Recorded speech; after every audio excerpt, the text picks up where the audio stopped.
Hi everyone, please subscribe to my channel. Blood Immortal Venerable. See playlist for other chapters and novels. I do not translate the novels. Credits goes to original translator and author of the novel. I only make it as an audiobook so it would be easier to just listen while doing other things. Credits goes to the author of the novel. I convert stories to audiobook for mental health, for multitasking purpose, for accessibility and time saving. Listening to audiobook is also beneficial for people who have disability. It improves our listening skills and improve our English comprehension, vocabulary and other things. So, thank you for listening. Thank you and thank you very much for your support. Chapter 2061, Be Overtaken. Once Duke attained a height of 800 feet, his speed also suddenly decreased greatly. After all, among the over 100 top-ranked true gods present here, only Jan, Reinhard and the guy with soybean-like eyes had been capable of reaching such heights. Humph, go on. He mustered all his strength. The dragon-head silver needle that pierced his chest now shone with brilliant, bright light. The whirlpool in his body spun faster and faster. It was dizzying. Under the cyan stone tablet, each of the 7 people, including Tyrone and Ellis, took one pill and sat cross-legged on the ground. When Jan and Reinhard saw them, their eyes flashed with excitement. Although they weren't sure why the 7 men acted in such a way, it was clear to them that they had used some kind of method in order to help Duke. Zen, Jan muttered. She raised her head and looked at Zen in the air above her, her face filled with worry. Once Duke had reached 800 feet in height, his speed slowed down, sure, but he continued to climb upward at a steady rate. Despite seeing Duke push forward, Zen had almost stopped after reaching 750 feet. If Duke broke the record left by Jan using his real strength, there were high chances that they'd lose absolutely everything. This was the last thing that the Sword Clan and Herald wanted to see happen, of course. Although Jan rarely took the big picture into consideration, nor did Herald really ever allow her to make the final decision, she knew the seriousness of the situation. If Duke really overtakes me and my brother fails, I'll just keep trying, Jan thought to herself. Sensing Jan's nervousness, Reinhard said lightly, "Don't worry. There's still a little chance that Duke won't overtake you." He was trying to be encouraging. Okay, Jan nodded in reply. 860 feet, 870 feet. He reached 880 feet. Duke grasped onto and climbed up the cyan stone tablet. As the daredevil of his clan, he had his back to the wall. He was more loyal than anyone else, and he was more aware of death than anyone else, too. What he wanted though, was to be alive and see his clan's ambitions and dreams become a reality in the world. He wanted to overtake Jan and obtain the inheritance for himself. In this way, he would be capable of saving his life and become one of the clan's masters in the future. What was more, he'd even have chances of becoming a holy being. How could he give up on such a chance? Such an opportunity? Whoosh, whoosh, whoosh. Once Duke had climbed to a height of 890 feet, the pressure from the cyan stone tablet immediately doubled. He could feel it relentlessly. When the terrifying pressure covered his entire body, he felt like a moth facing the wind. It was as if he could be blown down and away at any moment. Gosh, just calm down. Duke kept his balance, as well as his cool. What he faced next was something he hadn't expected to fall upon. A giant gap separated him from his current height at 890 feet and the height he needed to get to, which was 900 feet. He finally understood why Jan had reached a height of 920 feet in a single breath after gathering as much of her strength as she possibly could. It was almost impossible for anyone to keep steady at this height. Zen stopped at 700 feet. Clearly, he just has an unearned reputation. If I overtake Jan by reaching a height above her 920 feet, then everything is mine, everything.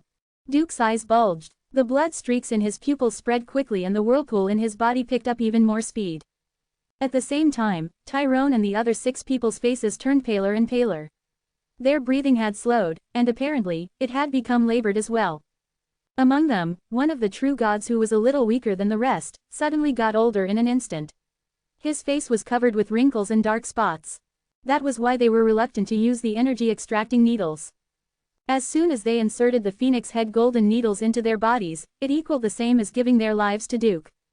Duke was extracting their cultivation base at high speeds, and they quickly swallowed and absorbed the pills like they hadn't cost any money. Despite doing so, stopping the negative effects of the energy-extracting needles was very difficult, if not impossible. Up. Duke suddenly dashed upward and successfully climbed another 20 feet higher. Now, he was 910 feet high. He had only 10 feet left to go before reaching Jan. Only 10 feet away, Yan clenched her fists as she mumbled, a nervous look on her face. Duke, come on, you can do it, you're only 10 feet away from the record that girl has set. If you make it just a little further, then the inheritance of the debate venue will be ours. Go. The members of the alliance of wealthy clans were getting more and more excited. They couldn't help but egg Duke on. They didn't expect that they would eventually put an end to the debate, which had lasted for countless years now. Even if they didn't obtain the inheritance, in their hearts, they still felt proud. Reinhard, on the other hand, was red with anger. His eyes were fixed on Tyrone and the others, who were sitting not far away. Duke must have used his magical means in order to gain such powerful strength. It made sense to conclude that these 7 people had to be the key. He who strikes first gains the advantage, said Solomon quietly through his life vitality. Reinhard wasn't the only one who had seen the key. Solomon had also figured out their reason, too. Both the Sword Clan and the Luo clan had already made up their minds. There was no way they were going back now. If they chose to start a fight first and succeeded in killing those 7 men, they'd have much higher chances of stopping Duke. Okay, Reinhard nodded in agreement. Although the disciples of the Sword Clan were benevolent, they were by no means considered soft-hearted people. Once Reinhard noticed the problem, he didn't hesitate at all. Despite that, the alliance of wealthy clans was also very quick to react. Wesley and Gino kept a close eye on the Sword Clan disciples. Never did they let them get out of their sight. It was at that moment that Reinhard took a single step forward. Wesley sneered and clapped his hands loudly. A red disc shot out expectantly. The star disc. On the other side, Gino casually waved his hand and a disc also appeared from behind him. The jade disc. On each of these 2 discs was an extremely powerful array. Even in the Dongfang clan, the 2 discs were considered rare and precious treasures. In order to win in such a debate, the Dongfang clan gave Wesley and Gino the 2 discs without hesitating in the least. It was obvious how badly they wanted to win this. Wesley and Gino weren't the only ones to take action, in fact. The true gods of the union of wealthy clans, such as the Leng clan, the Mu clan, and the Tang clan had also been preparing to make their respective moves. If you want to fight, go ahead. We're ready and waiting, Wesley sneered, his nose raised in the air. Although Duke was afraid of Yan and Reinhard, they still had a few advantages, thanks to the union of wealthy clans. Whether in strength or in quantity, never had they feared the Sword Clan before. As for the other true gods of humble origins as well as the other members of the wealthy clans, they just quietly retreated to the side. They didn't want to get involved for no reason. Yan's tiptoe tapped on the ground a few times and she immediately floated 3 feet above the floor below her. With a flick of her finger, she asked quietly, "Do you really want to fight against them?" Reinhard felt kind of hesitant. Just as he was thinking about whether to fight or not, everyone heard Solomon shout out loudly. Duke on the cyan stone tablet had finally broken Yan's record. Unbelievable. As Yan, the soybean-eyed guy and the others saw that Duke had climbed above Yan's name, their hearts sank deep. Now, their last and final hope was Zen. It was only normal that everyone was depending on him alone. However, Zen had barely made his way over the 700-foot mark. He was slowly but steadily making his way upward. It was a question of waiting and seeing whether he could reach 800 feet or not. They weren't the only ones feeling utterly nervous at this time. Harold, Marsh and Gibson were shocked to their core. They held their bodies stiff as boards. Chapter 2062, A Glimmer of Hope. As far as Harold was concerned, Yan was their best shot of winning in the debate. Marsh didn't know the Luo clan's real background, but since Harold only focused on Yan, he, along with Gibson, paid attention to only Yan too. When it came to Zen, they all thought that the avatar that he had summoned was indeed quite amazing. This meant that Zen had a deep understanding of some kind of truth of godly way. But that alone couldn't make up for how much he was lagging behind the others in terms of cultivation base. Just like Harold had said, Zen couldn't even fly on his own. How could he make a record with the help of the flying sword of the Sword Clan? Therefore, the 3 of them hadn't taken Zen into consideration at all. When Yan had marked her name at a height of 920 feet, Harold and the others had all breathed a sigh of relief. They had been sure that Yan would get the inheritance. But now, their hope was destroyed. Duke had easily broken Yan's record with a set of energy-extracting needles. "What should we do?" Gibson asked as he impatiently paced up and down the place. If the Dongfang clan really got their hands on the inheritance in the debate venue, how could the Sword Clan shelter themselves in the future? This would have a far-reaching impact on the structure and hierarchy, and even the future, of the Divine Land. They could not accept such a result. I wonder what the inheritance of that powerful man at the other shore realm is. Whatever it is, we can't let the Dongfang clan directly take control of the Sunrise Tree, Marsh said with a bitter smile. If that happened, it was very likely that the Sword Clan would be expelled from the non-combat zone. Staring at the cyan stone tablet with a stiff face, Harold said, "There's still hope. There is still a glimmer of hope." In front of the stone tablet, Zen continued to climb up with the help of the flying sword. The young man who had been led all the way here from the universe by Harold had not given up. Even if he was only a low-rank true god who couldn't even fly using his own abilities, he was still the seed that Mike had sown. He had sprouted and grown into a strong sapling. With a little bit of water, he would have grown into a towering tree by now. Unfortunately, Zen hadn't been able to enter the Everest Spirit Mountain according to plan, so he had lost the chance to be watered. And yet, here he was, still going. Perhaps he could really perform a miracle. "Look, my brother has begun to climb up," Yan exclaimed, staring up at Zen. "Come on, brother."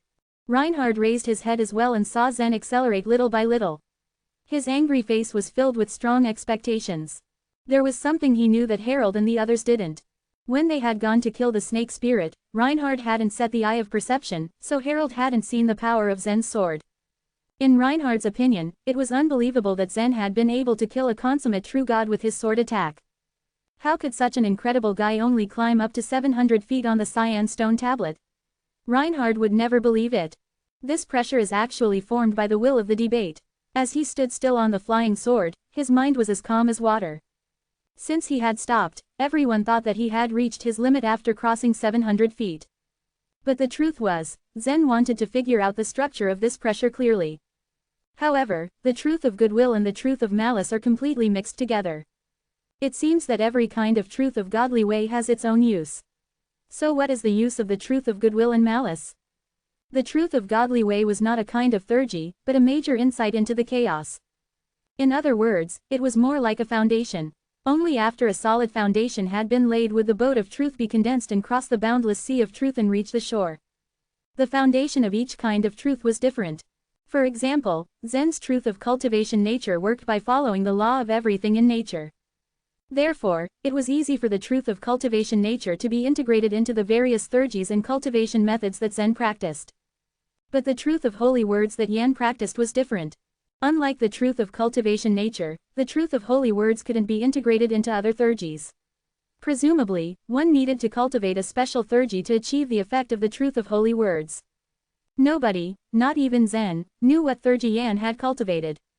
"I will climb using the truth of cultivation nature," Zen decided, narrowing his eyes. So far, he had been climbing up in a straight line, but now, he suddenly floated in a strange arc. Then, he began to swing forward and back.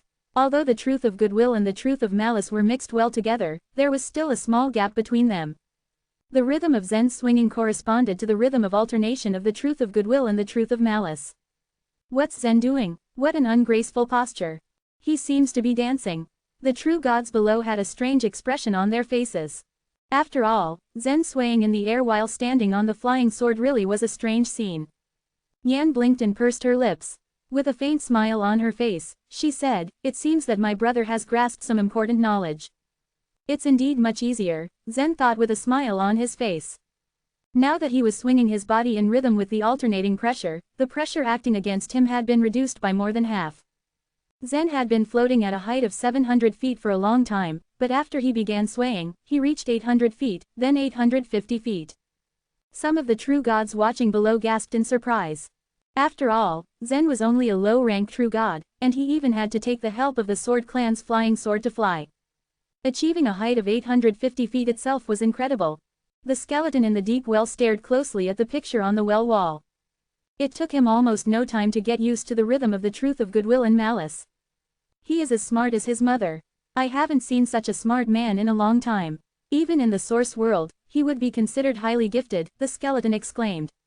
But he won't be able to reach 900 feet with the rhythm alone. He must be taking advantage of the truth of cultivation nature. Just as the skeleton thought, after 850 feet, Zen's swing range and his speed both increased. He looked like a phantom that was flashing back and forth. 860 feet, 870 feet, oh no, I'm getting faster and faster. Zen was using the truth of cultivation nature to move along the rhythm of the pressure. But although his body could bear the pressure, the flying sword under his feet began to vibrate violently. Crack, crack, faint cracks appeared on the sword blade. If he continued to climb against the pressure, the flying sword would probably be shattered into pieces. Go! There was a sharp look in Zen's eyes. At the same time, Duke, who had overtaken Yan, finally reached his limit. He was 940 feet high. But just when he was about to carve his name into the stone tablet, he saw Zen climb up quickly. There was determination in Duke's bloodshot eyes. Chapter 2063, Carve the Name. The height of 940 feet had already exceeded Yan's height for 20 feet. Even as Yan attempted another round, she couldn't go beyond this. Duke was thinking that the height was safe for now. However, he had no idea that Zen would rush up in such a short amount of time. All right then, Duke stretched out his hand and scratched, leaving a Duke on the cyan stone tablet. Then he lifted his body into the air and shouted, "Do it! Now!" His hands morphed into claws and then he rushed towards Zen from above him. He would make sure to put a stop to Zen no matter what. At the foot of the cyan stone tablet, disciples of the wealthy clans and the sword clan were found to be at a stalemate. They sat quietly, watching Duke and Zen closely. Just then, Duke announced that everyone could take action as well. Among the members of the alliance of the wealthy clans, except the 7 men with the phoenix head golden needles in their bodies, the rest of the true gods took action. "You, get out of here." A sinister smile plastered across Duke's face, and a destructive energy began to erupt from him. Destructive godly way, sinking star in the ocean. Before climbing up the cyan stone tablet, Duke had so many ideas and plans running through his mind. If Zen wasn't strong enough, Duke thought it best to ignore him. However, if this guy's height slightly threatened him, he would definitely make a move. Though Zen and Duke were both suppressed by the truth of godly way, Duke had already carved his name, which gave him a noticeable advantage. He would win in any way. Brother. Damn, Yan grew nervous at the sight of his brother in war with someone so powerful. Reinhard had led Sword Clan's disciples to form the Sword Array, ready to fight against the true gods from the wealthy clans, but Yan was not in the mood to fight. At this moment, Duke seemed to transform himself into a star and directly launched himself at Zen. He smirked, giving off a face full of pride. Now that Zen was under such a strong pressure, and he had no way to dodge, he was having a hard time resisting the attack in any way. Everything was going well for Duke. However, Zen was still wearing an indifferent face, and his clear eyes were filled with some sort of calmness despite the situation. Seeing Zen's calm expression, Duke's heart skipped a beat. And even from that calmness, there was a faint trace of contempt for Duke. He shouldn't have been so calm. Did I miss something? Impossible. However, when Duke approached Zen, he smiled back and waved his right hand at the same time. Within seconds, a small black snake emerged from the palm of his right hand. Duke was stunned to see the creature slither up. The Jade Seal. Duke hadn't been invited to the Time Sea Forbidden Land. 2 years ago, he wasn't even on the floating island to begin with, so naturally he was not invited. However, before he came to the debate venue, he had heard about the Jade Seal, and couldn't believe that this supreme treasure of belief actually fell into Zen's hands. He also noticed that along the way, he had never seen Zen use it. He almost forgot it. Bang! The next moment, Duke bumped into Zen. I hit him. Duke was overjoyed. Right there and then, Zen didn't resist at all and was knocked down by him. However, the impact only lasted around 3 seconds. Right after, the whole scene disappeared. Just like that, Duke descended from 940 feet down to 850 feet. As for Zen, he managed to reach around 900 feet instead. No, Duke turned over and tried to extract his strength, rushing up there again. Originally, he aimed to rush downwards with his accelerated speed. Now, under the pressure of the debate venue, it was extremely difficult for him to forcefully turn his body. No way. All of a sudden, Duke activated the dragon head silver needle across his chest. The whirlpool in his body ended up devouring the cultivation of the other 7 people very intensely. Puff, puff, puff. At the foot of the cyan stone tablet, the 7 top-ranked true gods sitting on the ground looked ghastly pale, spitting out blood from their mouths. Duke, you. Tyrone gritted his teeth, and fell down to the ground. The other true gods did exactly the same. They couldn't stand the fierce extracting, it was too much for them. Eventually, Duke managed to reach 840 feet and stopped in the air. But this only lasted for a short amount of time. Tyrone and the others fainted, so without the help of the energy-extracting needles, he had no way to maintain the height. Just then, Duke looked up at Zen, his eyes filled with despair, and fell involuntarily. What did he do? Asked Yan, with a face full of surprise and concern. She couldn't believe that she just saw Duke hit her brother. However, her brother abruptly passed by Duke. Yan could not understand this strange and bizarre scene. Soaring Sky Sword Array. Swish, swish, swish. As everyone already knew, the Soaring Sky Sword Array was something very powerful and respected. This time, it just blocked the attack from the true gods of the wealthy clans. Well, since that's the case. With a sudden flash of purple light in her eyes, Yan joined the fight. Harold, Marsh and Gibson were all holding their breath as they saw Zen's confrontation with Duke. It had been years since they had ever been so worried of the outcome of a fight. They didn't expect for this to be so intense and hectic. But eventually, their expressions lightened and they found themselves cheering. Bravo, Marsh praised. Right, the jade seal is in Zen's hand. I think I'm too old to remember this, ha ha ha. Gibson roared with laughter. With a deep sigh, Harold added, let's see how Zen can defend himself from Duke. 910 feet. Now, Zen had made great efforts to advance over his opponent. He just needed to surpass Duke, even if by an inch if he could. However, at this time, the crisp sound of click came from the flying sword under his feet again. It's finally going to break, he whispered to himself. The flying sword seemed to be covered with cracks, so it was most likely to be broken into pieces anytime soon. Strength source. Zen had to let go of all of his fortune for a single throw. Bang, just like that, the strength source exploded and it slammed on the flying sword. Whoosh, Zen began to spurt upwards. 940 feet. 950 feet. 960 feet. Now, it is the time. Zen's gaze froze as an invisible flying sword materialized before his very eyes.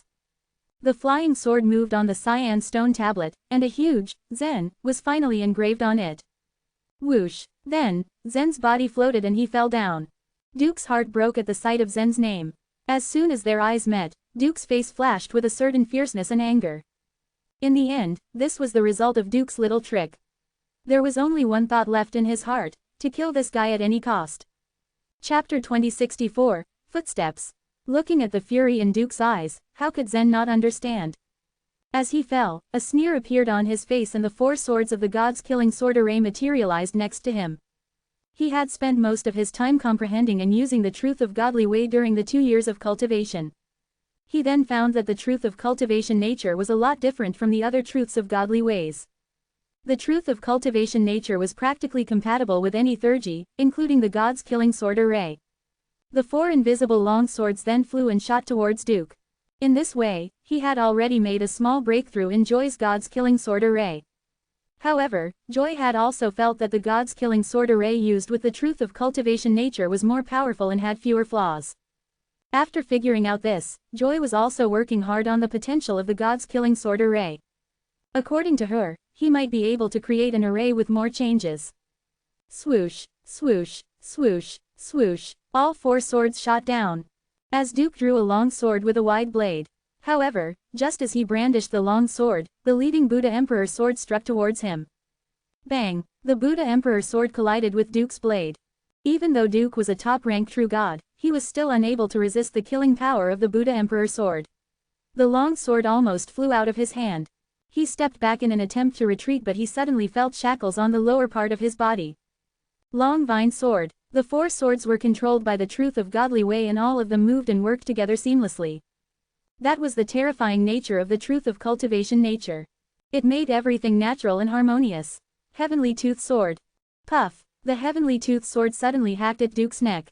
But Duke leaned back and managed to avoid a horrible gash in his throat. The attack didn't leave him unscathed though, and he now had a shallow cut on his neck. After taking continuous blows, Duke finally broke free from the long vine sword and quickly scurried backwards. In just a few minutes, Duke had already suffered so much. Do you really think of yourself as my opponent? Duke asked with a trace of arrogance, his previous hesitation and forbearance disappearing within a second. Now that Duke decided to go all out, he could take any risk. Crack, crack, crack, an ugly cut on Duke's wrist caught Zen's attention. Meanwhile, a handful of bright red blood spurted from the wound. It was dripping blood, but before any of it could fall on the ground, it converged in the air and condensed into a long narrow sword. A blood sword. Zen's face was calm as he raised his eyebrows. The whole sword was made of Duke's blood. Such a method looked mysterious, but it might not be too powerful. Blood-cursing sword. Streaks of red light shot out of the blood sword. The blood sword was burning. ... The price of using the blood-cursing sword was a high and horrible one. It burned the blood essence and cursed one's body, bringing irreparable damage. Zen snorted. The 4 airborne swords circled and attacked Duke once again. With a little stir of Duke's long sword, the nauseating stench of blood met everyone's noses. Splash! Zen's eyes twitched as he watched. The 4 swords dissipate after touching the blood sword. It looked like Duke was stronger than he thought. But it didn't matter. From the beginning, the means used by Duke all came at a great price. For one thing, it was almost impossible for Duke to climb to the height of 920 feet by his own strength, and had only made it with the energy-extracting needles, Tyrone, Ellis, and the true gods of the alliance of wealthy clans. All of them had lost their fighting power and were now lying motionless on the ground. Under the crazy flame of the blood sword in front of him, Zen grinned a sinister smile. The blood essence is burning wildly. Don't worry, I shall kill you before my blood essence is totally burnt out. With that, Duke rushed towards Zen. At this point, Zen had no need to fight him head-on. Seeing Duke rushing over, Zen touched the ground with the tip of his toe and hurried backward. Coward! Duke was not afraid of fighting Zen, but he was afraid that Zen would run off without a fight. Just as Zen had said, the blood-cursing sword was indeed powerful. Any living being that was cut by the blood sword would collapse no matter how powerful that person's body was. The blood sword, after all, was an extremely powerful curse. Even if Zen's 4 swords weren't living creatures, they weren't exempt from the blood sword's effects. Coward! If I don't retreat now, I'll be a reckless man. Zen replied simply. He wasn't a 3-year-old kid. If Duke hoped to get under his skin with his taunting, then he was too naive.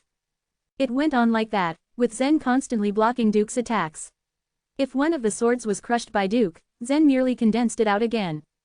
A steady stream of swords were condensed by Zen, constantly circling around Duke. The distance between the two could never close. Meanwhile, Duke thought of how it would be had he led the members of the alliance to attack. Their chances of winning wouldn't be as small as it was now. After all, Tyrone and the others were not much weaker than Duke.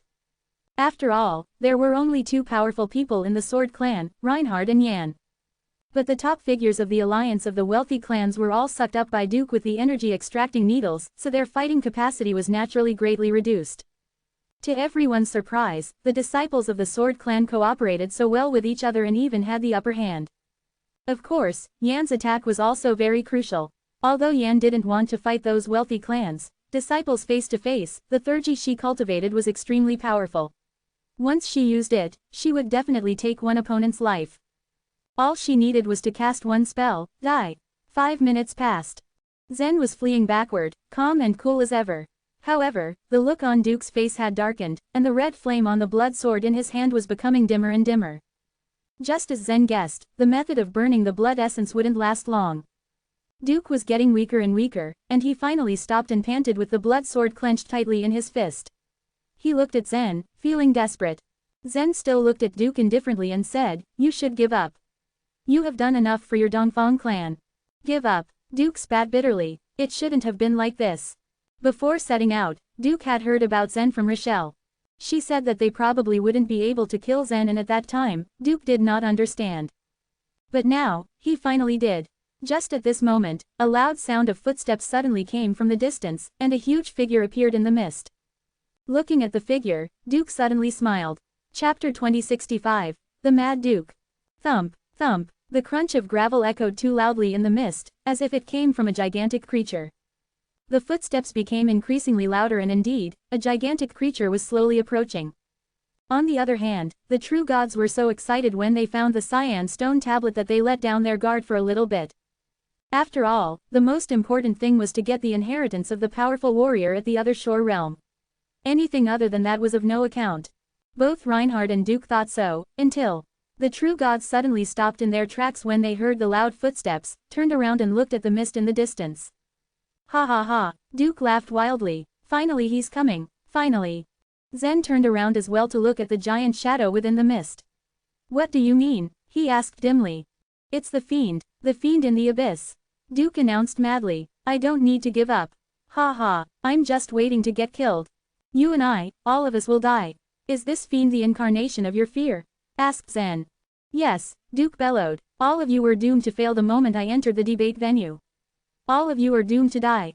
Then, instead of moving backward, Duke rushed headfirst towards the huge shadow from the mist that slowly approached them. What? Why is there a fiend here? Based from what Duke said, he has predicted it ever since he entered the debate venue. In other words, he knows what he's afraid of. This fiend is the incarnation of fear that he summoned. The chatters became louder as some disciples of the wealthy clans on the floating islands theorized among themselves while staring at Duke in the distance with gritted teeth. If he wants to die, he can do that himself. Why should he get us all killed? Duke has gone too far. That is a fiend in the abyss. Some of them are as powerful as the holy beings. Generally speaking, true gods were able to fight against some incarnations of fear like the snake spirit and the multiple antennae snake that had appeared before. They, however, could not fight against a fiend. Tyrone and the other 6 who had recovered their consciousness sat cross-legged in meditation. All of them had sustained serious internal injuries when the energy-extracting needles erratically extracted their cultivation bases. Even their inner worlds weren't spared in the process. To add further salt into their wounds, they heard Duke's words which made them so angry that they almost fainted. The Dongfang clan has gone too far. Did they actually mean to tell us that the moment we entered the debate venue, we were going to die? I don't want to die like this. Tyrone and the other 6 were known as the elites of the powerful clans on the floating islands, and the strongest among the top-ranked true gods. Aside from that, they themselves also thought that they were the backbone of the powerful clans, the ones with a promising future. Therefore, they thought that it was absolutely preposterous for them to die with Duke just like that. The repetitive sounds of a gentle metallic clang rang throughout the area when the members of the Sword Clan also put down their swords. Then, Reinhard's sharp gaze landed on the huge shadow in the dense mist. The Dongfang clan is so ruthless, said Solomon with a thin, wan smile. Is it worth it to sacrifice Duke and the others to prevent us from obtaining the inheritance of the debate venue? Reinhard murmured. Judging from Marsh's attitude, both the Sword Clan and the Luo clan attached great importance to the debate. Reinhard knew that there must still be some other reasons. Yet after he saw the Dongfang clan's arrangements, he realized that the debate was probably more important than what he had imagined.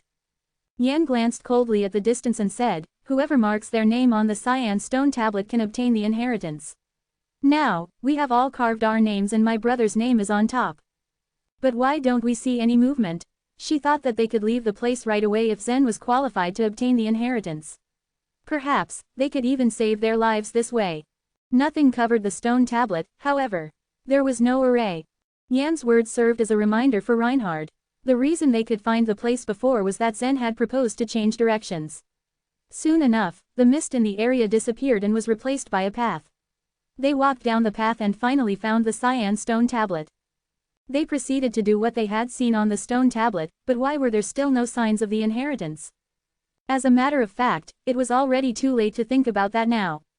Meanwhile, the footsteps continued to get closer until the soft ground began to shake. Hurry up, Edmund, kill us all, Duke ran and roared on top of his lungs. It wasn't long before the figure in the mist eventually became clear. There in front of everyone, stood Edmund in his massive glory. Atlas, who had turned into lightning, appeared beside Edmund. He floated below Edmund and graced the true gods with one of his iciest smiles. You, Edmund muttered when he saw Duke on the ground. He immediately felt that he had seen Duke before. However, his thought process had become so complicated that it was hard for him to recall a certain person from the past. Oh, I remember. I've seen you before, Edmund said nonchalantly. You were the weakest one among the hunters in the Abyss Demon region. Yes, of course you've seen me before. I created you, the incarnation of my fear. Duke cackled. Edmund slightly bent on one leg and stretched out his huge hand. You are like nothing. You did not create me, he responded and raised his huge middle finger at Duke. Just then, a loud, muffled sound filled the air. Bang! Duke bounced away as if lightning had hit him. His body flew thousands of feet away like a kite without a string, before it crashed deep into the ground. No one knew if he was dead or alive. Edmund knew that his own existence was related to those true gods. But he was more aware of the fact that none of those true gods could have possibly created him. Zen, who had witnessed the whole scene, was shocked. He's so powerful. Indeed, Edmund could be compared to the demi-holy beings, and even the holy beings in terms of strength. He carelessly flicked the Mad Duke's body away, when Atlas had noticed Zen nearby. Master, it's that powerful man who could cut off my thunder-like body. He exclaimed. In turn, Edmund looked at where Atlas was looking and saw Zen. Zen suddenly felt an invisible pressure had surrounded him, and then the air around him became thick and balmy. This powerful man, you say? Ha ha. As soon as he was done speaking, he stomped on Zen's head. Even though Edmund had a tremendous size and he looked like he moved slowly, he actually had an immensely fast speed. Zen was greatly surprised, but he swiftly used his bodily movement skill and retreated. The 8 smoky melodies. The 8 smoky melodies had become more powerful after it was fused with the truth of cultivation nature. As for Edmund, he stepped down with his overly large foot, which created a strong wind pressure. Zen quickly took advantage of the wind and dodged even faster. Thump! Edmund stepped away from the ground where his large footprint was, but there was no sign of his target. Chapter 2066, Determination. Edmund threw an indifferent glance at Zen, who was floating like a leaf, surprise written all over his face. What a wonderful bodily movement skill. It's interesting how he can use the momentum in such a way. In terms of bodily movement skill alone, the 8 smoky melodies was nothing in the divine land. It wasn't a theurgy of the godly way, after all. But when it was infused with the truth of godly way, it was a whole new game. Edmund was shocked. While in his eyes, the top-ranked true gods were rather insignificant, one of them had managed to wiggle his way out from under his feet. Huh! At the thought, Edmund's lips curled into a faint smile. Then, he rose up, his huge body towering his surroundings. His leap was somehow mountainous as he slammed his fist right at Zen. Even if Zen fled extremely quickly, he still couldn't get rid of the giant on his tail. Looking at the huge figure above his head, Zen smiled bitterly. All he could do was to use the 8 smoky melodies again. Boom! With a giant, mountain-like body taking heavy steps, the whole debate venue shook. Even the bottom of the sunrise tree trembled slightly. The fiend's body came down with a loud sound and a hurricane swept over the mist, turning it into a mess. Zen was like a mosquito, flying wildly around the hurricane. From the way things looked, Edmund wasn't going all out in this fight against Zen. Instead, he was somehow mocking the man, trying to catch Zen with his bare hands like he would a bug. When Yan saw her brother in trouble, she spun and flew towards him without hesitation. Run, no one is a match for him. We should have already left this place long ago. Whoosh, whoosh, whoosh. The top-ranked true gods present, regardless of the disciples of the wealthy clans or the grassroots, were all frightened and they ran away in all directions. The true gods of the alliance of wealthy clans started to hate the Dongfang clan more. How could they be willing to risk their lives to help them? In the end, they scattered. What should we do? Solomon was anxious as he asked, seeing Zen in a life-and-death situation. The disciples of the wealthy clans were all gone. Even the grassroots true gods had already run away. Now, only the Sword Clan's disciples, Yan, and the guy with soybean-like eyes remained. But there was another one. Enoch's stay took them by surprise. All the while, he had seemed like nothing more than a coward, but he showed no signs of running away. Shall we leave now? Whispered one of the disciples of the Sword Clan. I think so. He's a real fiend. We cannot fight him on equal ground, another Sword Clan disciple said in resignation. It would have been a lie to say that they held no fear in their hearts. After becoming a true god, everyone cherished their lives dearly. Hearing that, Reinhard looked around indifferently as he said, as members of the Sword Clan, you should know more about the meaning of the Calamity Sword like I do. In the Sword Clan, the Calamity Sword was known to all as a forbidden weapon. Although it was an extremely rare and powerful sword, no one there wanted to claim it. For its use, one had to pay with their own life, such was the price of this weapon. Once a member of the Sword Clan wielded this sword, they were marked as the sacrificed man. For countless divine eras, anyone of our Sword Clan to receive the Calamity Sword has ended up dead. Now that Zen has engraved his name on the top of the stone tablet, Reinhard said calmly. Are you planning to go back like this with the Calamity Sword? Compared to the other wealthy clans on the floating islands, the Sword Clan's rules were not particularly strict. No harsh restrictions were placed upon their disciples. So even if they fled with the Calamity Sword, they probably wouldn't have received much punishment, perhaps, they wouldn't have even been punished at all. But the Sword Clan put great importance to reputation and some of their disciples were more likely to die than to taint their names. Reinhard's words shocked all the members of the clan. If you want to go, you may leave now, Reinhard said as a matter of fact. To that, everyone remained silent, and no one took a move. In that case, Reinhard waved his hand forward. A red blood sword then appeared in his hand, it lashed on the ground with a swishing sound. Do you have the courage to follow me? The Calamity Sword was rather similar to the blood-cursing sword formed by Duke's blood essence. But the blood-cursing sword was employed by one's own blood essence. Although it would be harmful to one's own body, it would only burn up to a certain limit and stop before it could become detrimental to one's life. But such was not the case with the Calamity Sword. Taking it out meant sacrificing oneself. Whizzing, whizzing, whizzing. With Reinhard taking the lead, Solomon and the other disciples drew their Calamity Swords. For a moment, Reinhard looked at the sword in his hand with a feeling of loneliness. Finally, he made up his mind and the Calamity Sword began ringing. Ah, ah, it sounded like a baby's scream. It was terrifying. Reinhard's white and delicate face flushed with excitement, his skin grew with strange lines of blood as a wicked aura filled his eyes. Solomon and the other disciples started looking the same. Soaring Sky Sword Array, ready, go, whoosh. Reinhard was the first to rush toward Edmund. The others of the Sword Clan also rushed to the fiend in formation. Only 2 people were left at the bottom of the stone tablet, Enoch and the soybean-eyed guy. Looking into the distance indifferently, the soybean-eyed guy took out a small square package from his space ring that held 2 rough double-edged swords. He asked Enoch, "Why haven't you left?" Almost all the true gods left immediately. The soybean-eyed guy was still surprised to see that Enoch had stayed. His face turned pale, he was clearly terrified. But in spite of his fear, he said in a low voice, "There is more than one enemy in the debate venue. I'm afraid running away rashly will lead me to a dead end."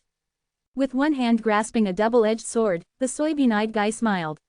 "Staying here is also a dead end." But Enoch shook his head. Not necessarily. The enemy before them was truly terrifying. Enoch had already heard all sorts of inconceivable rumors about the Abyss Demon region. But he had a hunch that staying there gave him a purpose that was yet to be revealed. "Well, I'd like to think so." With a gentle smile, the soybean-eyed guy floated away, showing no trace of fear in his expression. "Let's see how you escape this time." A series of rough curses came from Edmund's throat. Having failed to land a hit to Zen for quite a while, Edmund had finally lost his patience. Blood-red lightning burst from his hand. It formed a whirlpool, completely restricting Zen within. He saw no window of escape as he watched Edmund's giant hand come towards him. Damn, Zen narrowed his eyes at the hand. He had nowhere to hide and all he could do now was withstand the blow. But right at this moment, a dazzling purple light suddenly flashed behind him. Yan's eyes were full of determination. When she crossed her hands, a purple shadow surrounded her. Chapter 2067, Shadow of Snake Goddess. The purple shadow rapidly extended after fully enveloping Yan. Now restrained, Yan put her hands over her chest and recited something softly. The shadow continued expanding. 100 feet, 1,000 feet, 10,000 feet. In the blink of an eye, the shadow turned into a colossal creature. While it had the slender figure of a woman, the ends of its arms had no hands but instead, 2 slender whips. Its head was akin to an eagle's with a sharp, beak-like mouth. And Yan was completely embedded right in the middle of it all. What is this? Enoch was completely dumbfounded at the sight of the huge monster. Never had he heard of such a thing in the divine land. After Yan entered the Everest Spirit Mountain, Harold had told her that there was a powerful monster hidden in her heart. He said that it would make her slowly lose her mind, devour her own soul, and eventually completely replace her. Until now, Yan had no clue what he was talking about. As she heard of it, she never realized what its existence meant. Harold said that it was a sort of talent and ability of her race.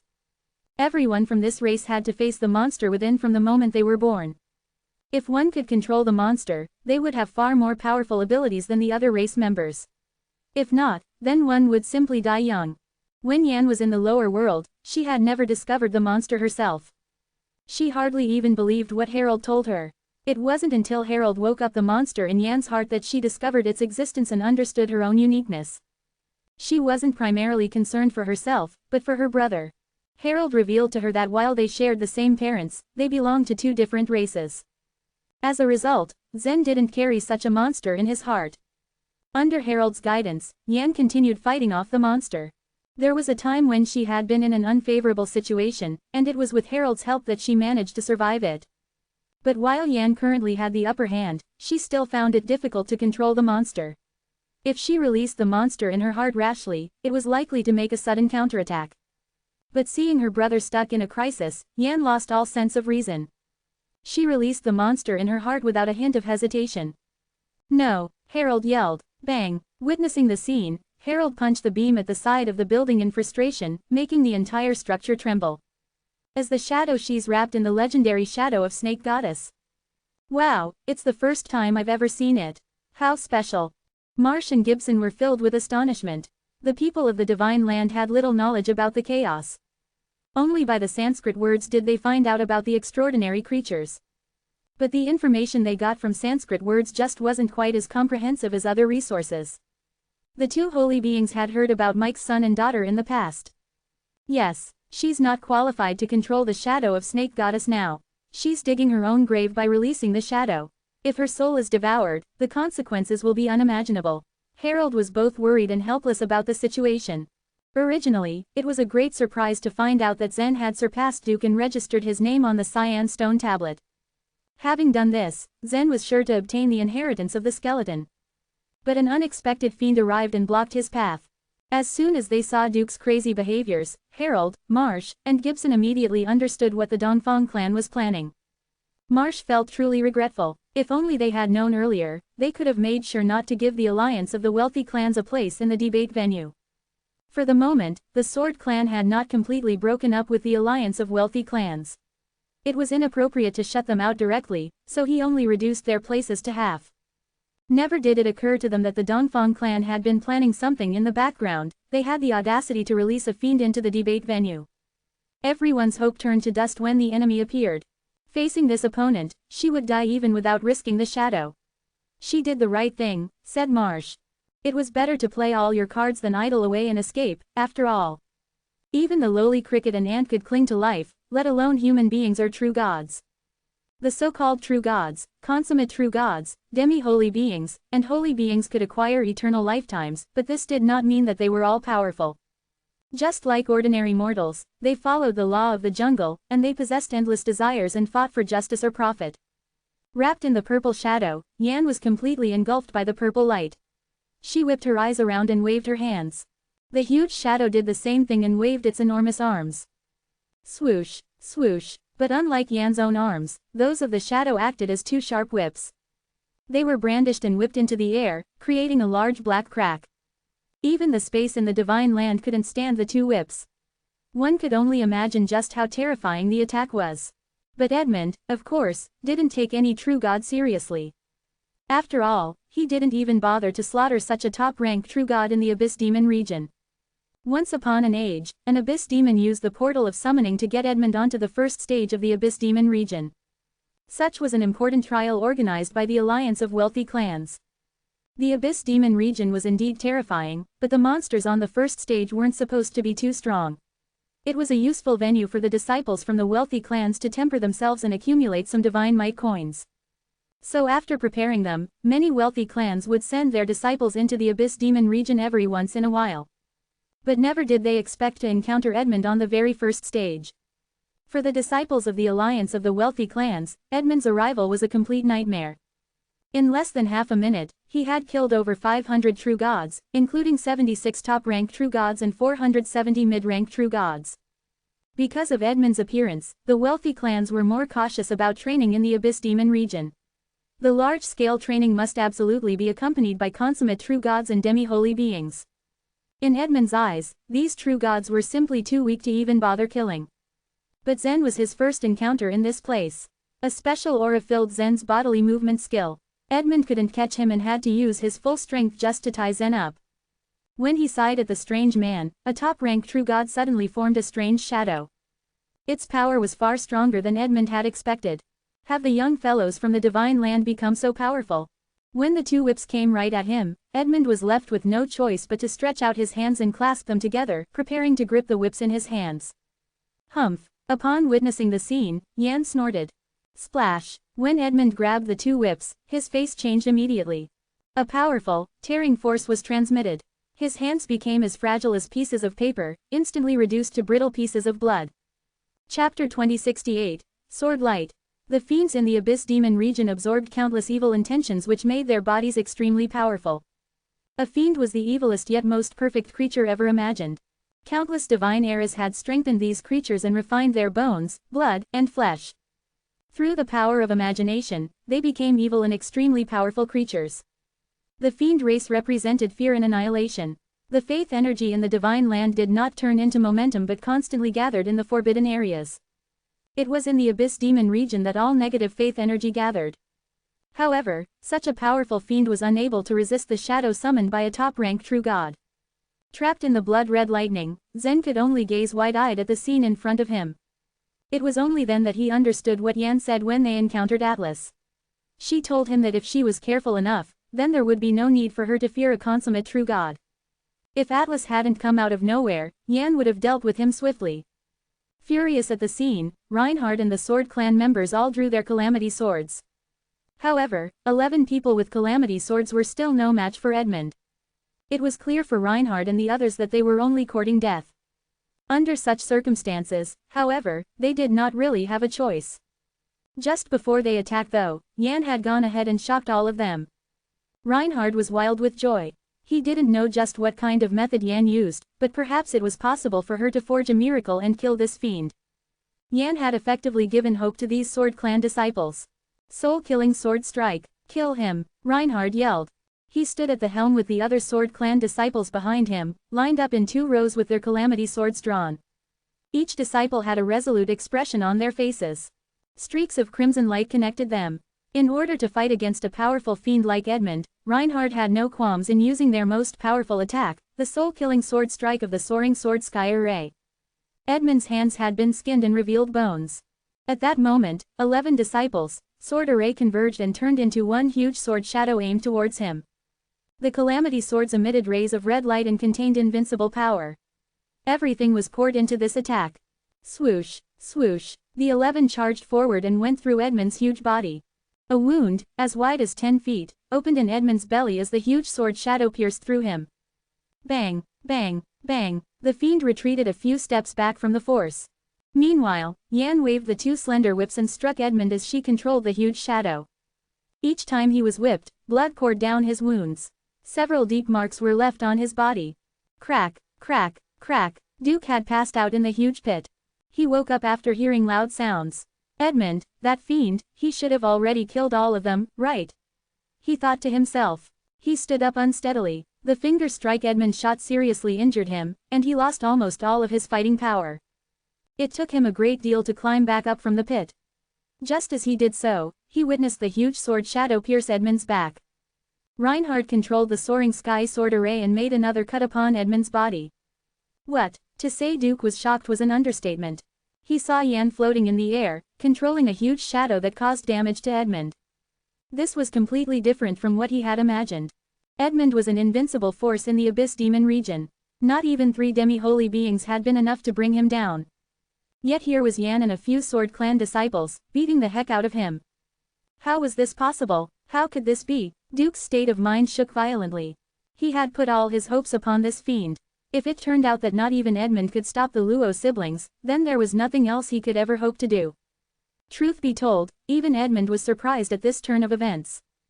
Still though, the attacks of Yan and the Sword Clan disciples were fierce, but did not cause him any serious harm.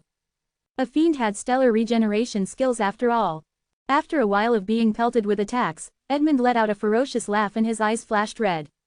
Very good, you've succeeded in infuriating me. His voice fell and his huge body suddenly became extremely agile. He charged straight towards Yan. Boom, there was a loud explosion as Edmund tackled the huge shadow she controlled, forcing it a few steps back. At that moment, Reinhardt turned into a huge sword shadow and rushed towards him. Fuck off. Edmund turned around and directly smashed his huge fist towards the sword shadow. His flesh had already been shattered by Yan's whips, so his fist was merely red bone. Boom, there was another loud bang. A soft wave appeared on the sword shadow's surface. All the Sword Clan disciples had been hit by a great force. Puff, puff, puff, blood spurted out their mouths all at the same time, including Reinhardt. The attack was shared by the 11 disciples, but it was still difficult for them to bear the attack. However, the punch wasn't enough to destroy the array, so Edmund raised his fist once again. One more punch and the soaring sky sword array would certainly be torn into pieces. Those who formed it would die instantly. This scene gave Duke hope. It seemed he hadn't failed just yet. Yes, this is the power of a fiend. Show them more of your power. Duke laughed. At that moment, Marsh and Gibson in the Heavenly Sword Divine City closed their eyes at the same time. The 12 disciples of the Sword Clan, including Reinhard, were all selected carefully. As a top-rank true god, Reinhard was granted the surname, Sword, and was an outstanding figure in his clan. Only a consummate true god was qualified to bear such a surname. The two holy beings knew their disciples would die after using their calamity swords, and they couldn't bear to see such a scene. Just as Edmund's punch was about to land on the sword array, a majestic aura suddenly rose. An incomparable blazing sword light shot out from where it rose. This sword light seemed to have the capacity to cut through both heaven and earth. Nothing in the vast divine land could resist it. Swiss. A faint wind blew. Edmund suddenly felt his right shoulder become lighter. Boom. His huge right arm was cut off and hit the ground hard. Chapter 2069, Got Serious. Zen stood not far away, holding his light green sword with an expressionless look on his face. He panted, staring at Edmund. The long sword he held was just an ordinary supreme primordial weapon and could not bear the energy of the Wei's blending strike. As soon as he brandished the sword light, the entire blade became riddled with holes. When Yan and the Sword Clan's disciples attacked Edmund, the lightning cage that trapped Zen disappeared. However, he couldn't use the Wei's blending strike continuously. He had already launched 2 strikes in a row against Atlas earlier, in order to save Yan. Both his body and godly tile had been pushed to the limit. The few hours of rest he got was far from enough for him to recover. His legs trembled in exhaustion. He was very much like the damaged sword he wielded. The energy he exerted after merging the godly ways was too powerful and could destroy all his meridians even if he merged it with the truth of godly way. It's this strike. It's this strike. Atlas hid far away and only looked at him from a distance. He had already learned his lesson from Zen's strike. Before, Atlas did not offer Edmund a hand because this strike had great influence on him. Moreover, he yielded to Edmund because he wasn't powerful enough. If this group of top-ranked true gods managed to miraculously kill Edmund, then Atlas was willing to sit on the sidelines and wait for a chance to benefit from it. As a result, he tried his best to stay away. This strike. Duke had a stunned expression on his face. As the anonymous man, Zen's achievements in the arena of legends were truly amazing. His record of consecutive wins earned him quite the stellar reputation. A talent like him was rare even in the wealthy clans on the floating islands. Nobody could compare to Zen when it came to his achievement, not even the holy beings. However, it was still going to be impossible for him to unleash such a terrifying sword strike. It wasn't reasonable. The strike just now was powerful enough to kill a consummate true god. They were also witnesses to how Yan directly attacked Edmund after forming a shadow. What kind of powerful figures are these Luo siblings? Duke couldn't help but wonder in his heart. No wonder both Troy and Rochelle were relentless in reminding him that Zen must never be underestimated. Duke had been initially indifferent. It was only now that he realized what they meant. Reinhard's face was red with excitement.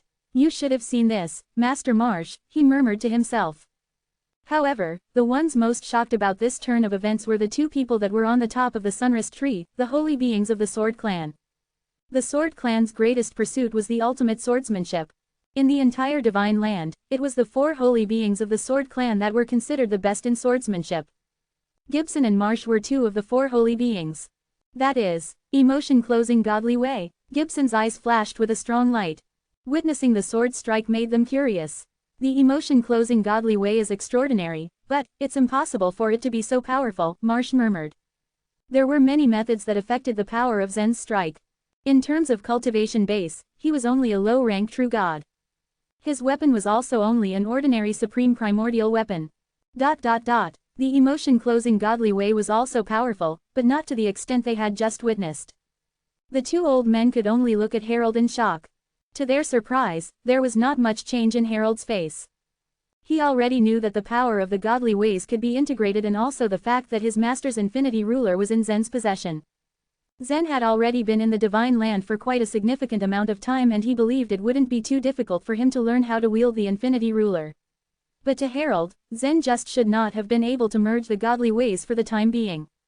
The young man's performance surprised Harold immensely, however, he was more concerned about how the siblings could get past their current predicament. That's the merging energy of the godly ways. It's literally hundreds of godly ways merged into one, Harold explained lightly. There was nothing else to hide. Besides, if they really got the inheritance, then the Sword Clan would completely side with the Luo clan. Hundreds of godly ways, he's comprehended so many, Marsh asked, his eyes flashing with a strange luster. Zen used different types of godly ways in the time-sea forbidden land. It was extremely puzzling to me back then. I never expected him to actually be able to use hundreds of different types. Merging them must have been quite a task too, Gibson sighed. The divine land was always filled with extraordinary talents who cultivated 2 or 3 types of godly ways, however, merging them wasn't easy. In fact, only a few ever succeeded. They even had comprehended the Thurges beyond ways after merging the godly ways. However, only a few true gods had the qualifications to practice the merging of the godly ways. Both Gibson and Marsh knew this. Yet here was Zen who apparently merged hundreds of different kinds of godly ways. I don't know, Harold remarked. I'm more concerned about whether they can leave the debate venue alive. He wasn't in the mood to discuss the complexities of merging godly ways.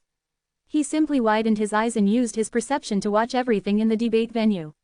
Energy continuously flowed in one of his hands as he calculated the possibilities. Edmund was suffering and was also 1 arm less because of Zen.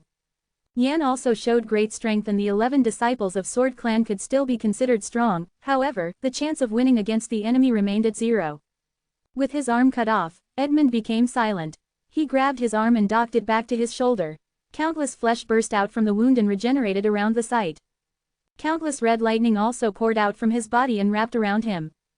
Edmund had a really bad temper, but he had no energy to rage right now. He was silent and calm. There was no way he could regard this group as mere ants. It was time he treated them as serious opponents. Fizz, fizz, countless red lightning leaked out from his skin. He then took a step forward. The next second, he suddenly vanished. ... Before he had a chance to react, Edmund already appeared above Zen. The fiend was wrapped in infinite red lightning and Zen felt as if the area around him was enveloped by an unattainable mountain. Die. Edmund's eyes exuded a surging killing intent. He should have ended this boring game earlier. Chapter 2070, A Nobler Being. Edmund was all charged up and determined to catch Zen all by himself. The scene resembled some human trying to catch a fly with his bare hands. What had started as a playful confrontation, had now turned into a frustrating conflict. Immediately, within 10,000 feet, the area was engulfed by infinite blood-red lightning. When Atlas in the distance saw the scene unravel, he could not help but shiver. That guy is a rare talent in the divine land. I'm afraid that he will face his end soon. No, Yan screamed. Edmund attacked so fast that Yan didn't have any time to react. Her eyes were wide open as she looked at the circle of red lightning. She was smoldering with anger. With the whistling of the wind, her body suddenly flew in the air, and the huge shadow of Snake Goddess followed her. They dashed towards Edmund regardless of the consequences. Seeing that Yan and the shadow were rushing towards him, Edmund waved his huge hand. He threw a punch in the air that transformed into a huge fist shadow. Now the fight erupted between the fist and the shadow of Snake Goddess. Boom! The shadow of Snake Goddess endured the blow, and its surface began to glow brightly. Yan was still finding it difficult to control the shadow of Snake Goddess, although it was only in its primary form. As Harold had said earlier, even though the power of the shadow of Snake Goddess was extraordinary, it did not really belong to the divine land. However, no matter how extraordinary it was, the shadow of Snake Goddess that Yan controlled was equivalent to an infant. It was not strong enough to beat a fiend. The light on the surface of the shadow of Snake Goddess flickered for a while and then started to fade. Suddenly, purple light started gathering to Yan's chest. The purple light in her eyes began to flicker rapidly and she looked very painful. Suddenly her body fell down from midair. And the counterattack had already begun. Unreconciled, Yan looked at the sea of red lightning and said in a low tone, "Zen, I'm sorry that I failed to protect you." At this moment, Yan was feeling completely helpless at the turn of fate. Bam! Yan fell to the ground, and the shadow was still shrinking towards her chest. As it kept shrinking, Yan's mind was gradually being devoured. After it completely devoured, it would have the upper hand and have control over Yan's physical body. From that moment on, Yan would completely be another kind of creature. That was why, at the Everest Spirit Mountain, Harold had told Yan to refrain from summoning the shadow of Snake Goddess. Lying sprawled on the ground, Yan was strangely calm. Her mouth kept twitching, as she looked at the lightning. "What a pity not to see you now, Zen," she murmured. When Enoch, who was standing under the cyan stone tablet, saw this scene, he sighed, such a miserable end of an amazing pair of brother and sister. At this rate, there is no way even I can escape. In spite of this situation, he didn't regret his choice, even for a moment. Even if he ran along the lines of the mist, it would be difficult for him to escape death. How many of the true gods who had fled away could safely leave the debate venue? At this moment, everyone thought that Zen was going to die. All of a sudden, one could see a figure running amidst the blood-red lightning. Yan's eyes blinked and a trace of confusion appeared on her face, but the figure became clearer as it got closer. When she recognized the figure, her eyes widened in amazement. A golden light shone from Zen's body. The promise of absolute beginning. Even Edmund had a look of surprise. The promise of absolute beginning could ignore the erosion of all the energy in the divine land. As an illusion created by the negative faith energy in the divine land, Edmund was comparatively stronger, but he still couldn't hurt Zen, because the power he used was still from the divine land. Whoosh! When Zen rushed out, he used all his strength and ran towards Yan. At the same time, an idea was forming in his mind. He called out to Lavender, who swung her long spear and jumped on Edmund's body at an extremely fast speed. Compared to Edmund's huge body, Lavender's body was as small as a flea. But size just didn't matter, as Lavender, quick as lightning, jumped up in front of Edmund and thrust out the spear in her hand. Splat! Before Edmund could react, the spear pierced through his eyes. Let's go! Zen picked up Yan from the ground. He didn't have time to choose the direction, but just kept running wildly. Reinhard hollered a command. All members of the Sword Clan, try to cover them. Reinhard and the others' sacrifice was worth it if Zen and Yan could be saved. Led by Reinhard, the disciples of the Sword Clan transformed into a huge sword again and charged at Edmund. Go away! Edmund was bloody with the spear hit and fuming with rage. He flicked off Lavender and sent her flying. But when the members of the Sword Clan came over, he didn't even spare them a glance. Instead, he merely disappeared. Since he could perform the spatial transference in the debate venue, there was no way the two ant-like figures could escape. Zen carried Yan and barely flew for 10 miles, when Edmund's figure loomed in front of them like an unbreakable mountain. You're even more tenacious than the dead soul worm in the Abyss Demon region, Edmund said, looking coldly at Zen. Holding Yan in his arms, Zen began to retreat, as his heart sank. It was not easy to fight with a fiend who was as strong as a demi-holy being. He had 2 promises of absolute beginning left. But Yan was unable to resist the blood-red lightning. Was this their end? Zen, Yan called out, her lips bloodless. She braced herself up and reached out to stroke Zen's face. You've tried your best. Don't struggle anymore. Don't be silly. Zen was furiously thinking of a way as he kept retreating. Unlike Yan, he had earlier experienced similar situations. And never had he given up on any kind of situation before. Yan is right. Duke's voice came faintly from behind Zen. Your struggle is meaningless. To meet death is your final destination. Having known that he could not escape death, Duke followed Zen fearlessly. Zen glanced at him indifferently and sneered, you are like a maggot yourself.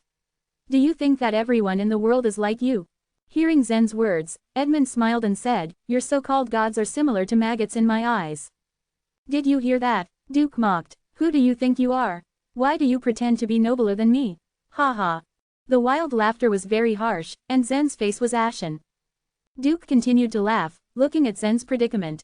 Suddenly, a soft female voice could be heard from the thick mist. Why? Because he is my son. As soon as these words were spoken, a slender figure slowly walked out of the mist. Chapter 2071, Mother. Up to a moment ago, everything had been quiet, shrouded in a silence as thick as the mist itself. The voice that had, so suddenly, come from the fog rang loud and clear, cutting through the stillness. Zen, Duke and Edmund. All turned towards the source of the voice. The long-haired woman. Edmund's face darkened immediately. He had encountered this mysterious woman after he had suddenly appeared here, seemingly at random.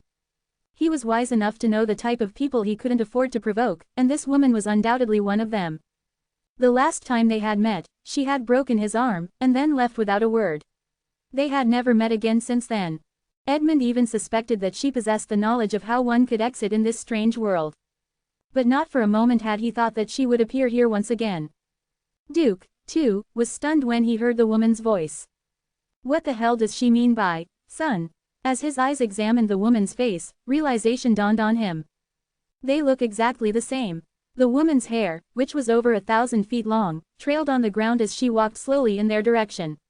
She had a mesmerizing aura, and was stunningly beautiful. And yet, one detail about her appearance was deeply disturbing. She looked exactly like Yan. Her son, the brother and sister. A possibility suddenly occurred to Duke. Is this woman Yan and Zen's mother? How could she be here, of all places? How could such a coincidence be possible?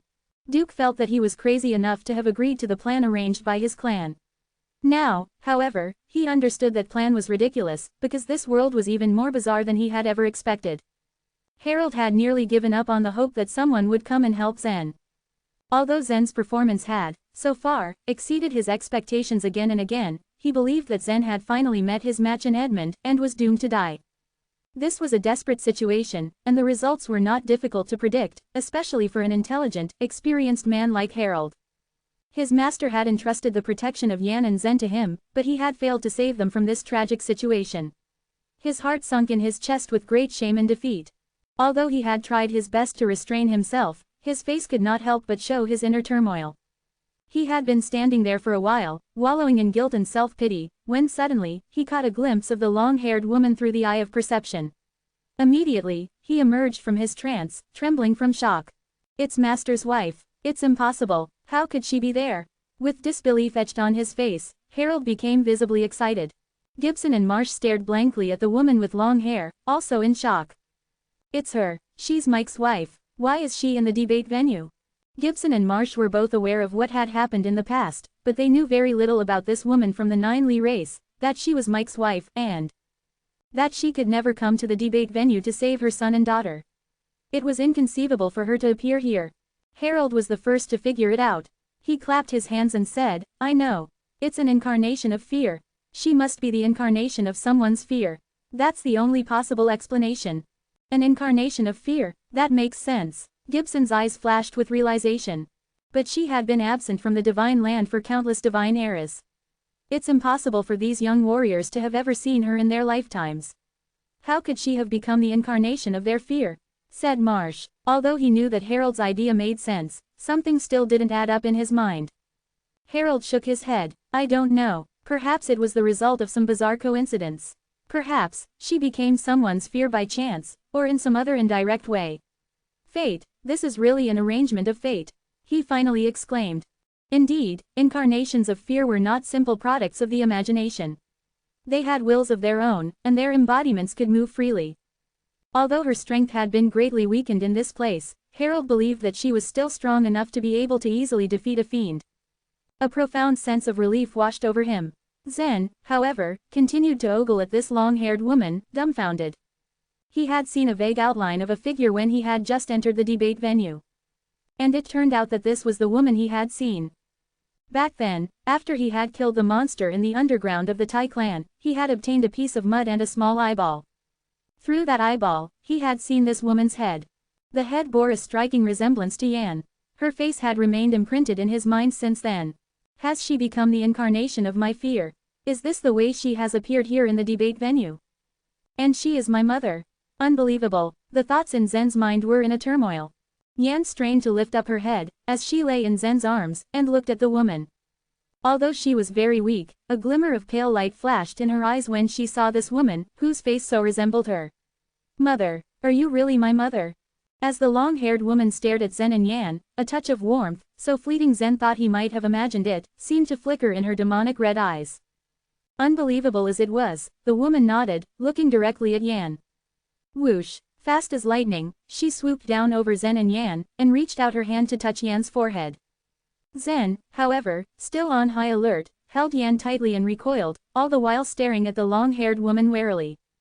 He was not as quick to trust the woman as Yan seemed to be in her weakened state.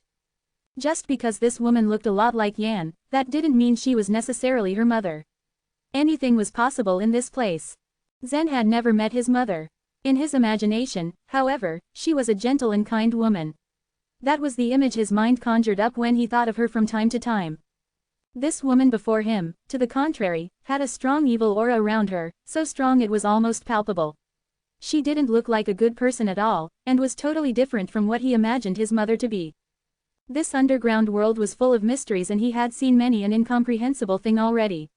This could be just another one of them, and that thought filled Zen's heart with fear to the brim. How could he let this woman approach Yan without knowing who she was and what her true intentions were? When the woman saw Zen flinch away from her like that, a hint of sadness and desperation flooded her eyes. Yet, she continued to stare at Yan. And then, she spoke at last. Yan is not mature yet. If she activates the shadow of Snake Goddess, she will hurt herself and may even lose her mind. This is fatal. I can save her. Zen's heart skipped a beat. He wanted to believe the woman. He wanted to believe that there was a chance for Yan, whose life force was weakening with every passing moment. The shadow of Snake Goddess. You mean the purple shadow? Zen asked, desperation in his voice. He didn't have long to make a decision. The woman nodded. Yes, she whispered. Zen knew what he had to do. If he wanted to save Yan, he had to act fast. This was his last chance, risky as it was. The powerful fiend was still there, hiding in the mist.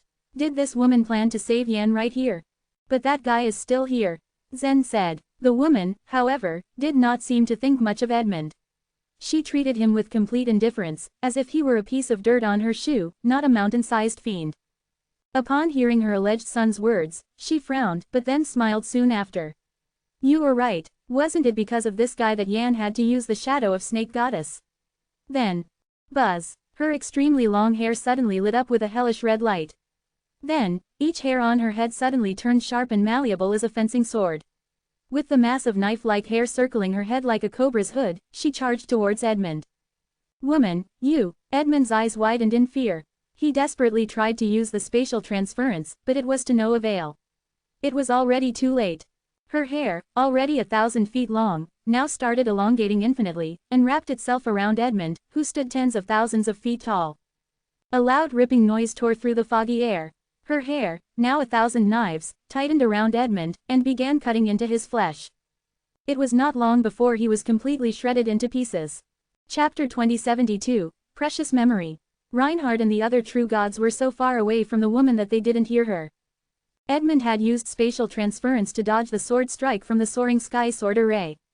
Reinhard then manipulated the sword array to fly back towards him again. When he was midair, he spotted the woman with long hair. Another incarnation of fear. The aura that this woman is giving off is more terrifying than that of the fiend. I'm doomed. The disciples of the Sword Clan, including Reinhard, were ashen-faced. The huge sword shadow also came to a halt. It looked like they had nothing to do but wait for death. But what happened next was beyond their wildest expectations. They didn't know what the long-haired woman had said to Zen, but she floated towards Edmund and before anyone could react, smashed his body into smithereens. What is going on? Reinhard was dumbfounded. So were the disciples of the Sword Clan. The long-haired woman had actually cut Edmund into pieces. This sudden change was hard for them to accept. A powerful fiend as Edmund had amounted to nothing, just as fragile as a piece of paper before this woman. No, Edmund had only been able to utter one word before he was killed, a trace of panic appearing on his huge face. Boom! His mountain-like body was cut open, and his body began to collapse. His flesh and bones began to fall and disintegrate. His corrosive blood spurted in all directions like a fountain. Zen retreated quickly with Yan in his arms, avoiding the rain of flesh and blood. Duke was also confused, but he managed to escape, given that he still had the desire to survive deep in his heart. The long-haired woman floated in the air, letting the rain of blood and flesh fall around her. But not a single drop of blood splashed on her. At this scene, Atlas, who was hiding in the distance, began to shiver. This woman was so much more powerful than he was. The only thing he could now do was run away. With a crack, he turned into a flash of lightning and disappeared into the mist. The woman cast a casual glance in his direction. She didn't intend to chase after him. All incarnations of fears in the debate venue would disappear after the end of the debate, including her. So no matter where Atlas was hiding, chasing him would be futile. She didn't care about the life or death of these incarnations of fears. She had killed Edmund because Yan had been affected by the shadow of Snake Goddess because of him. Killing him had simply been an act to release her anger. She would have been okay with leaving Edmund alone if he hadn't done what he did. The long-haired woman floated over to Zen as she descended. She looked at Yan with concern in her eyes and said softly, "Let her down." Although Zen still had some doubts about her, he did as she said. After all, this woman had killed Edmund. Moreover, he didn't seem to have any other way to save Yan. Zen obediently lowered Yan on the ground. The long-haired woman pressed her hand to Yan's forehead. A ray of red light spread along her slender fingers. And a ray of purple light emerged on Yan's forehead. She was about to resist the red light. Although the two lights were of different colors, the auras they were emitting were similar. Still, the purple light that Yan was releasing was weaker. After the brief tangle, the purple light retreated quickly, allowing the red light to enter Yan's brain without resistance. Yan groaned and began to tremble. Her breath, that had begun to pick up, quieted down gradually, as if she had fallen into a deep sleep. The long-haired woman, thinking that what she had done wasn't enough, gestured with her fingers, spreading a soft, yellow light into Yan. It looked like she was comforting Yan's soul. Zen looked at Yan and the long-haired woman, a strange feeling coming over him. They looked almost the same, like twins. She was Yan's and his mother. After the treatment, the woman caressed Yan's face affectionately. She then stood up slowly and took a deep breath. The beautiful eyes looked at Zen again. She was so excited to see her son and daughter, but she didn't know how to express herself. Mother was a strange word to Zen. He hadn't expected to meet her under such circumstances. He didn't even know his mother's name and surname. She walked hesitantly towards him. Her shiny black hair spread on both sides of her like satin, surrounding her like a sheet of rain. "Can I hug you?" the long-haired woman asked. Zen was about to refuse, but paused when he saw her expression. Moments later, he found himself nodding. The long-haired woman walked up to him and took him into her arms. Choking with sobs, she said, "I've been waiting for this day for so long. I didn't expect to meet you here of all places." She was just an incarnation of fear. Her real body wouldn't save this memory, but this incarnation inherited all the memories of her real body, including all her emotions and self-awareness. "Why have you been waiting for this day?" "Yan and I are." If the passage of time in the Divine Land were to be considered, Zen had only been born a few years ago. You and your sister had been placed in the evolutionary universe a long time ago.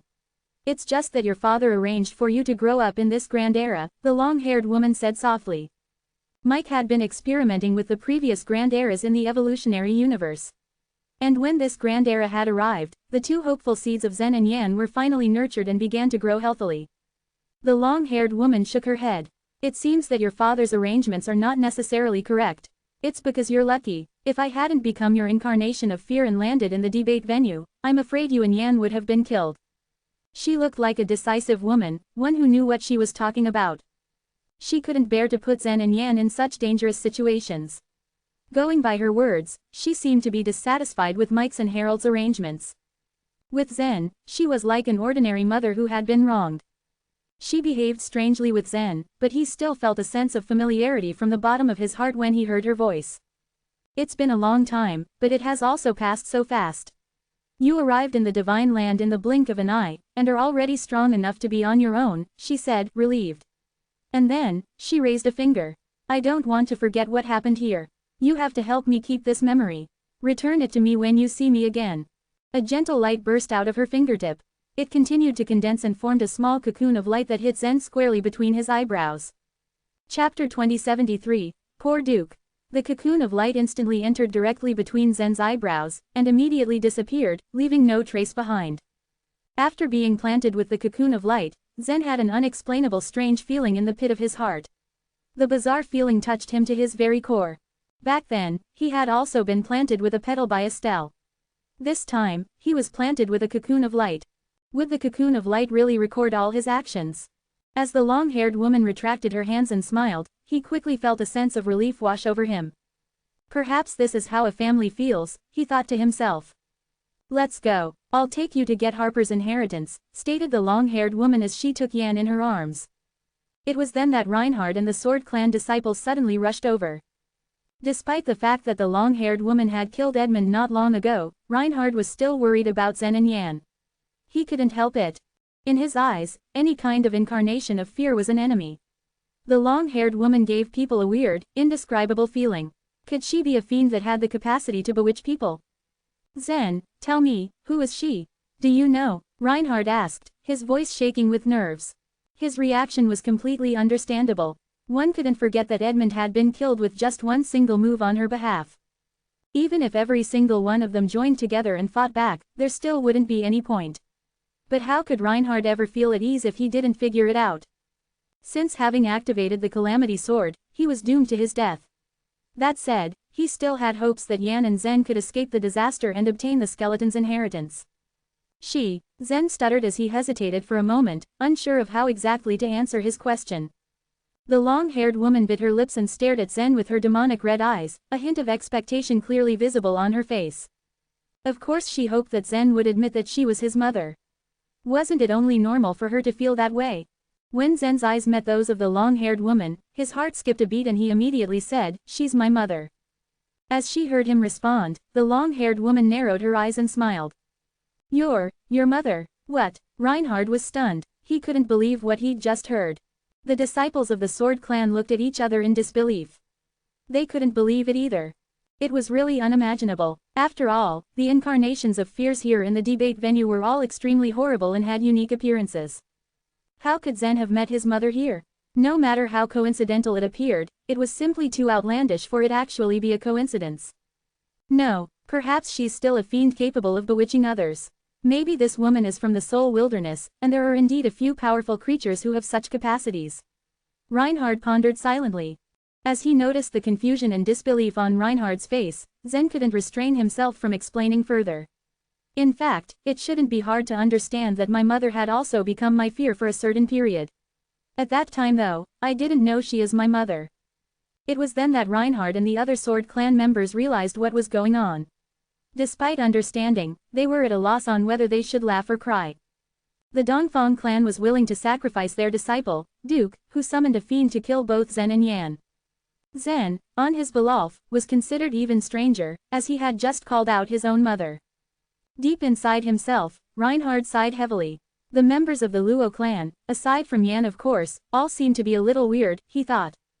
Oh, I see, that's good, Reinhard said flatly with a forced smile.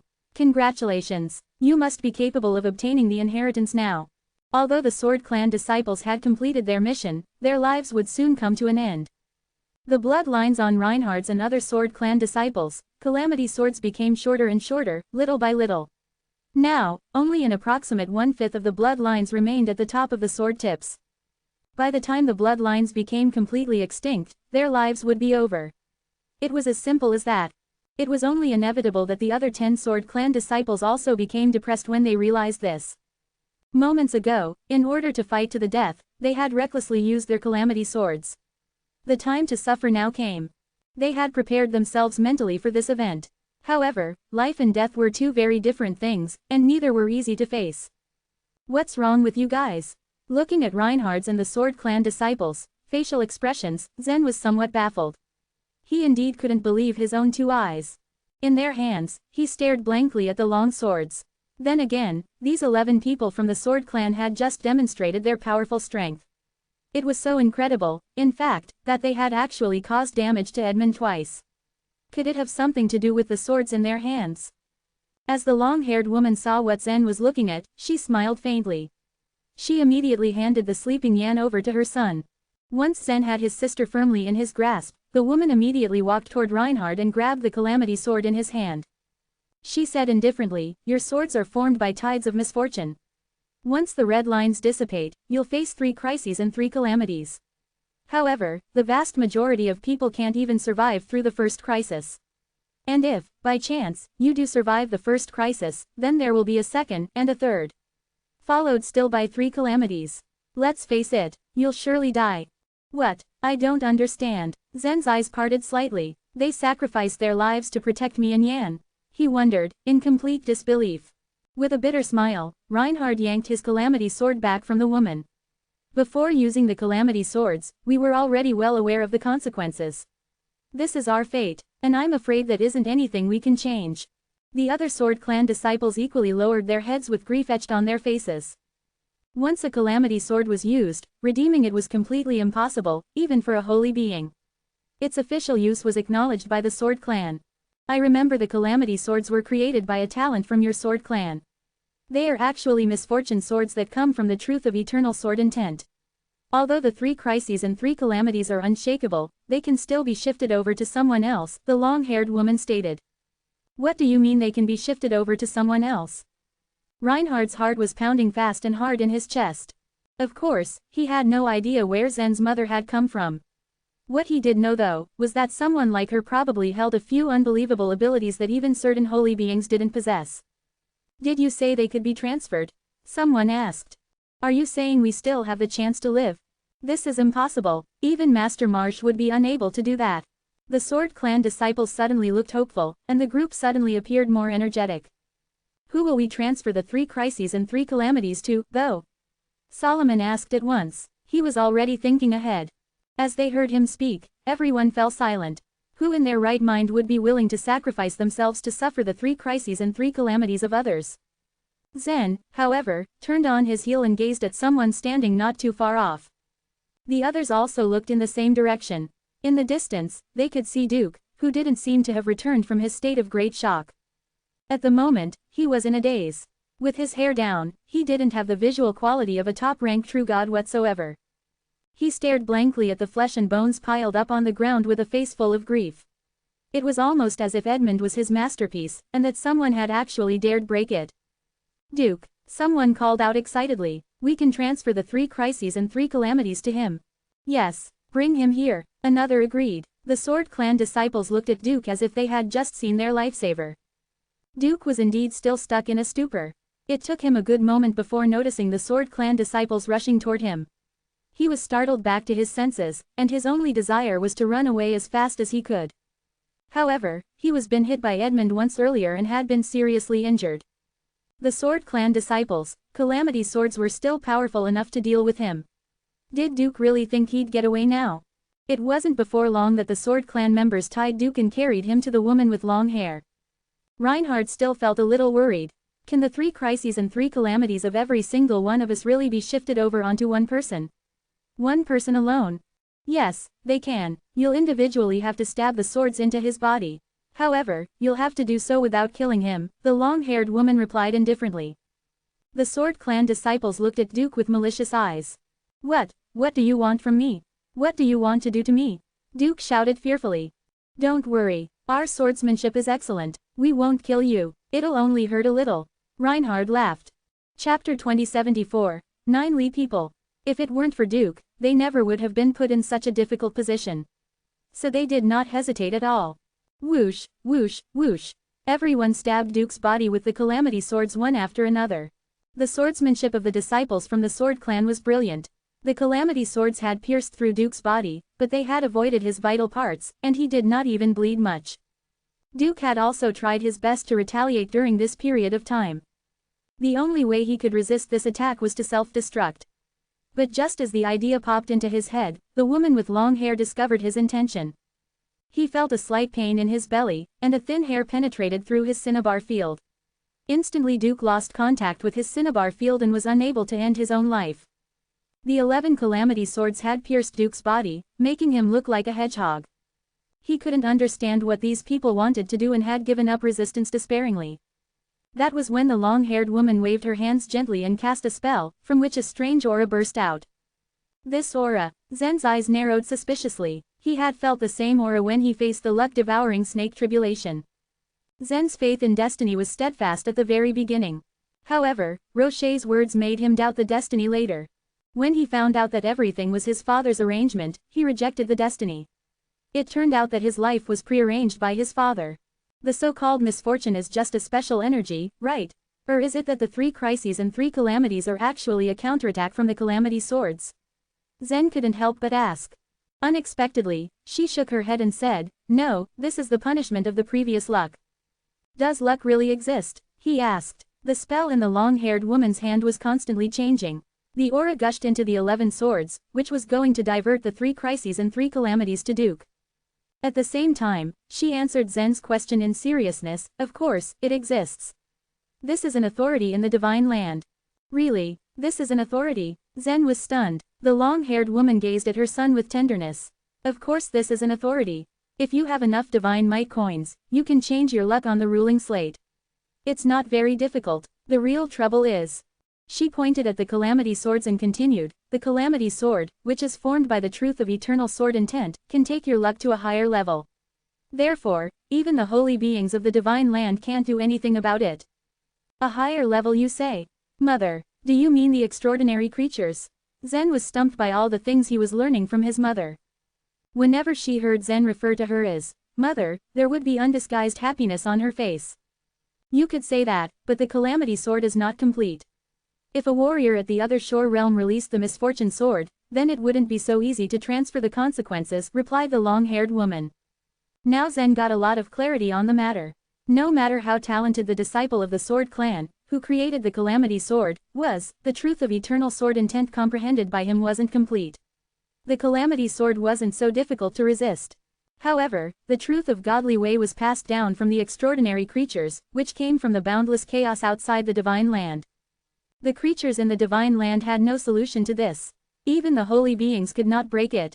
So if his mother could make it, did it mean that she was from outside the divine land? Or, did it mean that she also had the strength of the other shore realm? And if she was so powerful, why was she hiding in the underground world? Zen's heart was riddled with doubts. My mother shouldn't have anything to hide from me, I should really ask her about these things, Zen thought to himself. However, he felt that his questions could wait until she transferred the misfortune of the calamity swords. Zen saw that she had crossed her hands and her fingers were continuously bouncing on the 11 calamity swords. Buzz! The calamity swords were roaring and Duke's face revealed a look of extreme pain. The invisible power flowed into Duke's body like a tidal wave. However, a few seconds later, the invisible force vanished. Meanwhile, the center of Duke's forehead had already turned dark. There was an indescribable and unclear energy hidden in that dark spot. You all can pull out your swords now, the long-haired woman said casually. To be honest, she didn't care about the lives of anyone here. Duke or Reinhard meant nothing to her. She only cared about Zen's emotional state. If the disciples of the Sword Clan died, she was worried that Zen would blame himself for it. As his mother, she would not hesitate to help him. By the time Reinhard and the others drew out their calamity swords, the blood-red light had completely disappeared and at the same time, they felt relaxed, and the invisible pressure that was attached to them disappeared. They all looked at her in amazement. In the Sword Clan, it was widely known fact that there was no solution to the calamity sword. The 4 holy beings of the Sword Clan were unsuccessful in breaking it, but the long-haired woman broke it with relative ease. Not only were their lives saved, but they also completed their task smoothly. Now, they were overjoyed. Let's go. Without so much as glancing at them, she turned around and left with Zen in tow. The disciples of the Sword Clan were indeed happy, but they also felt a sense of alienation from the long-haired woman, as if she was not willing to build a rapport with them. They couldn't address this issue with her, so they just trailed behind her 1,000 feet long hair and didn't dare to get too close to her. They had left Duke alone. How come they let me off so easily? Duke stared dumbly at the group of people walking away. He still could not believe his eyes. After they left, Duke felt that something was amiss. It seemed that an invisible ghost was approaching. Soon Zen and the others heard Duke's gut-wrenching shrieks echoing in the distance. So awful were the screams that even at a distance, it was terrifying. Hearing the cry, Zen, Reinhard and Solomon turned around and saw a cloud of black smoke enveloping Duke. No one could fathom what kind of torture he might have suffered in that vicious black smoke. Zen showed no mercy towards Duke because he had almost killed him and Yan. As he walked by his mother's side, he suddenly thought of a weird question. He turned to her and asked, "Mother, I don't know your name yet." It was indeed strange that he didn't even know his mother's name. "My surname is Li." She shook her head and smiled wryly. "Actually, Li is not a surname. Have you heard of the phrase, 9 Li people?" "Of course I've heard of it," he replied. In the universe, they referred to those mortals as 9 Li people. In the divine land, 9 Li people meant divine citizens. In fact, the 9 Li people has been collectively used to describe people in the world, without anyone bothering to investigate the real meaning behind it. It is a race in the wider world outside the divine land. "And I am a member of the 9 Li people," she said softly to Zen. Chapter 2075, Responsibility. "I have never heard that. 9 Li people, has such a meaning," Zen muttered, his eyes glinting slyly. She nodded and said, "And my name is Lorena. One would not call each other XX Li among the 9 Li people. But in the divine land, people who knew her name still called her Lorena Li." Lorena. Zen was stunned before he recovered enough to say, "Isn't there a river in the divine land called Lorena River?" Zen didn't understand the divine land fully, but he had obtained a set of the 7 Sanskrit words of Lorena River in the famous Sword Divine City. He knew that the Lorena River was an ancient river in the divine land, and also the longest. Lorena smiled, "Because that river was named after me. The river was named after Mother." Zen was speechless. Lorena's face softened at Zen's expression. "Zen, do you have anything else you want to ask me?" "Yes," Zen said, his tone suddenly serious. Even now, a lot of things were still a mystery to Zen. He wanted to know everything. "Why did you hide underground, Mother?" Zen asked. Lorena stared off into the distance, a sudden gloom crossing her. "To avoid someone, of course," she said. "You mean the holy beings of the Alliance?" "Nicholas?" Zen asked, frowning. Lorena smiled as she answered him. Nicholas is half of the reason. As for the other holy beings, they are nothing. Really, Nicholas is only half of the reason, Zen said, shocked yet again. But when he thought about it, he remembered that his mother, in her current state, had been able to kill Edmund, who was as strong as a demi-holy being, pretty easily. The holy beings might actually mean nothing to his mother. Since the divine land was created, I've only ever considered two people to be geniuses. One was your father, and the other was Nicholas, Lorena said, smiling at Zen. Both of them can effortlessly reach the other shore realm using their abilities. In the past, Nicholas could cross the sea of truth and he should, by now, have 1 foot on the other shore realm. Zen's eyes flashed at this. 1 foot on the other shore realm. No wonder Nicholas held such high position in the divine land and had already cultivated to such a level. It was said that the skeleton of the master at the other shore realm of the debate venue was so powerful that just the truth of godly way that his bones emitted was extremely powerful. So what would happen if a really strong warrior at the other shore realm arrived? How terrifying would it be?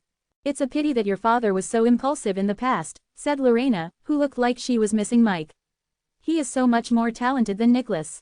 If he hadn't died, he might have reached the other shore realm by now. Zen fell silent. It was an established fact that his father had died. Fortunately, the evolutionary universe was still intact and Zen had a chance to bring his father back to life. Mother, on the other hand, had been hiding deep underground and never showed up. There was also only one head left. He was their son. How could he tolerate this? Zen's shoulders slumped as he watched Yan sleeping soundly in his arms. Only then did Zen understand why Win, Master Feng, and Roche hadn't told him the truth when he had been in the evolutionary universe. Even when he had seen Harold and Yan in the divine land, they had hidden the truth from him. Things were about to become really tough for him. I'm sorry, Lorena said. Zen looked at his mother, doubt clouding his eyes. This is a heavy burden. I haven't been a good mother, Lorena said, her head bowing with guilt. She was a sensitive person and she knew what was going through Zen's mind at the moment. No one wanted their children to go through such difficult times just to save themselves. Zen's eyebrows went up at this. He looked at Lorena and said, how can I bear to stand myself if I cannot save my parents when they are in trouble? Lorena was stunned at the bite in Zen's voice and the seriousness etched on his face. She looked intently at him for a long time before saying in a gratified tone, my Zen. You've really grown up. She smiled sweetly at Zen and her smile made her look years younger. Her appearance and mentality was such, she didn't look like a mother. The two walked side by side. Zen no longer pursued the topic, afraid that his mother would blame herself again. But he had to know something that was of utmost importance to him. Mother, there's still something that I'm curious about, he said. What is it? Lorena asked. Zen thought for a moment before saying, the day I entered the underground cave of the Tai clan, what was the monster that looked like a huge chunk of mud? He was stuck in being a low-rank true god, and even though he had done everything he could, he was still unable to improve his cultivation base. The only thing that could enable him to condense the godly tile was the mud, which meant that all his hopes rested on it. It's not mud, Zen. It's a spiritual darkness, answered Lorena. Why do you ask this? That's called spiritual darkness. My cultivation stopped at the level of the low-rank true god. Back then, I had finally managed to condense the godly tile using the spiritual darkness. But now, I just can't seem to improve my cultivation. I wonder if this is the problem, Zen answered honestly. You use the spiritual darkness to condense the godly tile? Lorena asked, shocked. Zen nodded, yes, because of the primal chaos technique given by my master, my inner world. Primal chaos technique, they really dare, Lorena said angrily, her voice rising with each word. Even Reinhard and the others, who were thousands of feet away behind them, heard her and looked at her strangely. What's wrong? Zen looked curiously at his mother, unable to understand the reason behind her vehement reaction. And you created the inner world, absorbed the spiritual darkness, and successfully condensed the godly tile. Lorena said excitedly. Yes, Zen nodded again. How many Sanskrit words have you formed in your inner world? Lorena persisted in her questions. 1080 golden Sanskrit words, replied Zen. 1080. Lorena stared at Zen, shocked. Bromley was so crazy that he dared give you the primal chaos technique. You also dared cultivate it, and you have mastered it. Zen pursed his lips and said, it is truly painful to cultivate this. He had once been tortured so much that he could not help feeling pain dart through him at the thought of it. The primal chaos technique that Bromley created is actually a special method that had never appeared before. I didn't expect it to really work. What's more, it's the thousand Sanskrit land. Did your father even think of that? Lorena wondered, still looking confused. Chapter 2076, Bloodline. The thousand Sanskrit land. Zen was stunned, realizing that he had asked the right person the right question. Even Bromley and Mike hadn't been able to answer this question. They had, after all, worked out the primal chaos technique by themselves, but hadn't known how far it would go. Lorena nodded and stared at her son as if he was some strange creature. They stumbled across the right way pretty unexpectedly. I used to think that all hope was lost. Maybe this is a turn for the better. This is the will of the Chaos Ancient God. The Chaos Ancient God is helping us. Lorena exclaimed excitedly. Lorena had been pleasant before, but now she seemed so happy that she had completely immersed herself in her thoughts. Seeing that his mother had zoned out, Zen waved his hands in front of her, trying to bring her back to the present. At this, Lorena came back to her senses. She was embarrassed to have lost her manner before Zen. Mother, what happened? What is the thousand Sanskrit land? Zen asked curiously. Once Lorena had calmed down, she said, Zen, do you know what the divine land is? A ship, Zen replied, his answer a question. Lorena nodded and said, it looks like Harold has told you that. The divine land is a big world, but it's also a ship. Do you know the purpose of this ship? Zen had no idea, he only knew that the ship was constantly falling. According to Holy Jay's explanation, the divine land would finally crash. And with the crash of such a huge world, perhaps all the creatures in the divine land were destined to die. After all, nobody else except the holy beings could resist the chaotic energy that swarmed into the divine land. I don't know, Zen said, shaking his head. Lorena sighed and explained, the divine land used to be a ship that embodied the hope of the 9 Li people. It's a ship that was used to flee. Flee, Zen's eyes narrowed. Yes, Lorena nodded. The 9 Li race was a big race that enjoyed a long history in the Source world, but was defeated by the Yellow Emperor. Countless people were slaughtered. In order to continue our race, in our desperation, we had to create the divine land and enter the endless chaos. Lorena's face reflected the grief and indignation she felt at the mention of these things. The 9 Li race was prosperous, with 9 tribes and 100,000 9 Li guards among its population. They were powerful enough to dominate the Source world. However, the race had declined while Lorena had still been young, and the race leader had been repressed. In the end, they had no choice but to make an unwise decision. The divine land is a ship and it was used as a means of escape. Zen was stunned upon hearing this. It turned out that the extraordinary creatures in the depths of the chaos also had different sides and fought and killed each other. Zen thought for a moment before asking, that's not right. Since the 9 Li people managed to escape, why aren't there many of them in the divine land? Such a huge race had escaped using a large ship that was the divine land. It had probably taken away tens of thousands of its people. But Zen had been in the divine land for a long time. He knew that there were some strange races and countless true gods in the divine land. But he had never heard of the 9 Li race. If there was, then his mother was probably the only one belonging to it. Lorena smiled. There are 2 people here, aren't there? 2. Zen was stunned. You and I. Lorena laughed. The 9 Li race is divided into 9 tribes, each with different bloodlines. And you have the most authentic bloodline of Chiyu among the 9 tribes. Only then did Zen understand what his mother had meant to say. Since he was a descendant of the 9 Li race, he was a 9 Li man. What was more, he had inherited Lorena's bloodline. But he still felt that something was wrong. He suddenly looked at Yan in his arms and asked, if I'm a 9 Li man, what about Yan? Since he and Yan were both Lorena's children, why hadn't Lorena taken Yan into consideration? No, she is not one of us, said Lorena. You mean Yan isn't your biological daughter? Zen asked carefully, a little nervous. Lorena unexpectedly smiled at this and said, I certainly did not mean that. Yan is indeed your sister, but her bloodline is special. This is also related to me in some ways. But she has a different bloodline. Ah, Zen said, relief and understanding crossing his features. In the beginning, there were many 9 Li people in the divine land, Lorena said as she looked at Zen.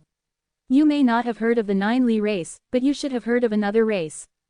Zen pondered for a moment before the mysterious race his mother was hinting at appeared in his mind as an obvious answer. The sacred race. Zen blurted out. Yes, Lorena said, almost whispering. The first time Zen had seen the sacred race was in Holy Bromley's fairy palace. At the time, he had had a great interest in this perfect race. Later, when Murphy had launched a war in the universe, the sacred race from the Murphy universe had arrived, ready to battle. He had known at the time that the said sacred race was not the real one. It had merely been a result of Murphy's imagination. He had later discovered the fact that the real sacred race came from the divine land. In the very beginning of the divine land, it was this mysterious race that had ruled it. The sacred race was the first to study the godly way tablets. It was the most powerful race, and was one that had holy beings. Since the sacred race was so powerful and had obvious advantages, other races had had no chance to rise. But according to some ancient books of the divine land, this mysterious and powerful race had suddenly disappeared overnight. This had become somewhat of a strange mystery in the divine land. There was an answer to this mystery, one that was in the hands of a very small number of people, and one they had never made public. Zen suddenly thought of the legends of people who had comprehended the godly ways in the remote ages, and asked, was it necessary for the sacred race to comprehend the godly ways? Shouldn't they all be extraordinary, powerful creatures? Lorena shook her head. Even though the 9 Li people were very strong, there were still quite a number of weaklings among the tribes. Some people were still young, and their strength was similar to that of the divine citizens in the divine land. The head of our race had left 3,000 godly ways on the ship of hope. We had to pass them on. Zen's brow cleared as he felt enlightened by his mother's explanation. It turned out that the 3,000 godly ways had all been created by the head of the 9 Li people. Then why did the sacred race disappear? Zen asked. Because of the pursuing troops, Lorena replied. The Yellow Emperor had to kill us to spare himself the trouble that was bound to emerge later. He couldn't allow the tribe with the purest bloodline of the 9 Li race to escape. He had sent Yellow Emperor guards to chase after us. Even though we tried our best to resist, one of the Yellow Emperor guards managed to use the blood-splitting technique. Lorena seemed to travel back to the ancient times through her thoughts. The blood-splitting technique is extremely vicious. It's a way of killing everyone within a radius. With just a few drops of blood of just one of us, he could kill all our people within a certain range. He did his best and used the blood-splitting technique, and turned all our people in the divine land into blood foams, causing them to explode. That's why later generations of the divine land think that the sacred race disappeared overnight. It was because they all had died.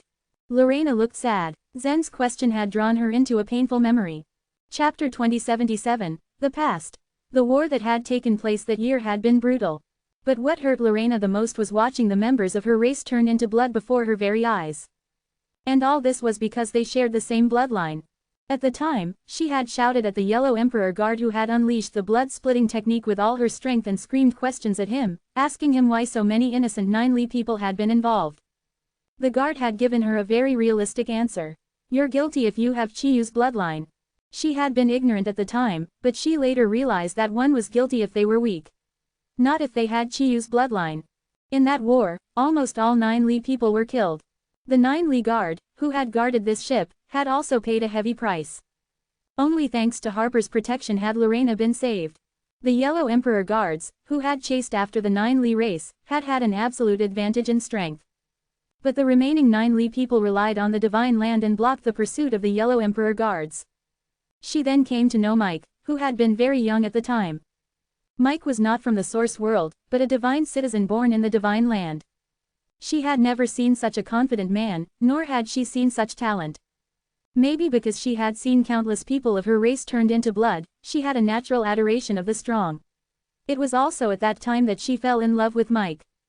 When Zen's father, Mike, knew that she was from the sacred race and legends of the 9 Li people, he became very interested in her. Lorena continued to narrate, Zen listening attentively. Since you have already blocked the chase of the Yellow Emperor guards, why are you still hiding? Zen asked curiously. The 9 Li race in the divine land had suffered a heavy blow. Even so, the strong masters of the 9 Li race survivors had an absolute ruling power in the divine land. There was no need for these holy beings to rule the divine land. Those Yellow Emperor guards are still alive. Harper activated the mixed element seal in the divine land, Lorena said, laughing a cold laugh that sent chills down Zen's spine. But this battle has never stopped. It lasted until today. Your father wanted to help me in the 9 Li race. He was a man of great self-confidence. At the time, he was always in the limelight and held favor in the Hall of Holy Beings. Even Nicholas always took his side. What, even Nicholas? Zen said, a strange look crossing his face. As far as Zen knew, Nicholas and Murphy were his father's sworn enemies, which meant that they were also his sworn enemies. The knowledge that Nicholas and his father had been on the same side came as a bit of unexpected news to Zen. It was almost unbelievable. Yes, Lorena replied with a nod. But if he thought about it, it wasn't strange at all. After the 9 race had been exterminated, the only hope they could have relied on was the help of the creatures born in the divine land. These creatures had experienced countless divine eras. With the help of the resources in the divine land, they had slowly become stronger, almost replacing the sacred race, namely the 9 race. They obtained the godly tile, successfully became true gods, and reached consummation. Through the mountain of holy beings, they became holy beings and then entered the time sea, becoming a powerful force that could not be underestimated. Then why did Zen began, but stopped, unable to figure it out. Lorena smiled wryly. The mixed element seals have sealed the Yellow Emperor guards for many divine eras. But to them, breaking these seals only takes a little time, and we know time isn't that precious. As long as they are alive, they will eventually remove the seals. One day. This is a hidden danger that must be eliminated, Zen said, nodding emphatically. So my father wanted to kill the Yellow Emperor guards. It made sense. The Yellow Emperor guards that his mother had mentioned were here to hunt down the 9 people. If the guards, who were sealed at the moment, woke up, the entire divine land would suffer. As the actual leader of the Hall of Holy Beings, Nicholas had had no choice but to consider the divine land. And since Mike had made this request, he would obviously receive the support of all the holy beings. After all, the holy beings regarded themselves as rulers of the divine land. How could they tolerate such a hidden danger to their beloved divine land? Yes, said Lorena, but a lot of things happened towards the end. Nicholas betrayed us at the last minute. But why? Zen asked, his curiosity rising to a new level. He knew that Nicholas had ended up killing his father and that his father was kept alive depending on the evolutionary universe. But Nicholas had had no reason to do that. Lorena looked uneasy. Zen frowned and continued to try and get an answer from his mother. Finally, Lorena said in a low whisper, "It's because of me." At her words, Zen looked at his mother's youthful appearance and was silent for a long time, the truth dawning upon him. Nicholas was a conceited man. The Dongfang clan was the largest group in the divine land. Before Nicholas appeared, when the Dongfang clan had occupied the Ray Tree, there had been one holy being and several demi-holy beings in the clan. Despite that, the Dongfang clan hadn't managed to take the lead in the divine land. It was not until Nicholas had appeared that the Dongfang clan began to take control of the time sea. Later, after Nicholas established the Hall of Holy Beings all on his own, it joined hands with other great clans, and became even more powerful. Even when Mike had appeared out of nowhere and led the unknown Luo clan into the time sea, it still didn't cause Nicholas to feel discontented or threatened. There had been arguments and conflicts of interests among these powerful clans, such as the distribution of divine Mike coins and disputes about each clan's territories. But there had never been any hatred between the clans. At the time, the Hall of Holy Beings had remained in harmony. After all, the holy beings had reached the peak of the world, and their lifespan was infinitely long. They had plenty of time to study Sanskrit words, explore the unknown chaos and various forbidden lands. As for women, the holy beings who were infinitely immortal could have as many as they wanted. Stunning, elegant, charming, or pure women were no matter. If he wanted, a holy being could have 30,000 or 300,000 women, akin to an emperor's imperial harem. So it was hard to imagine two holy beings fighting over a woman.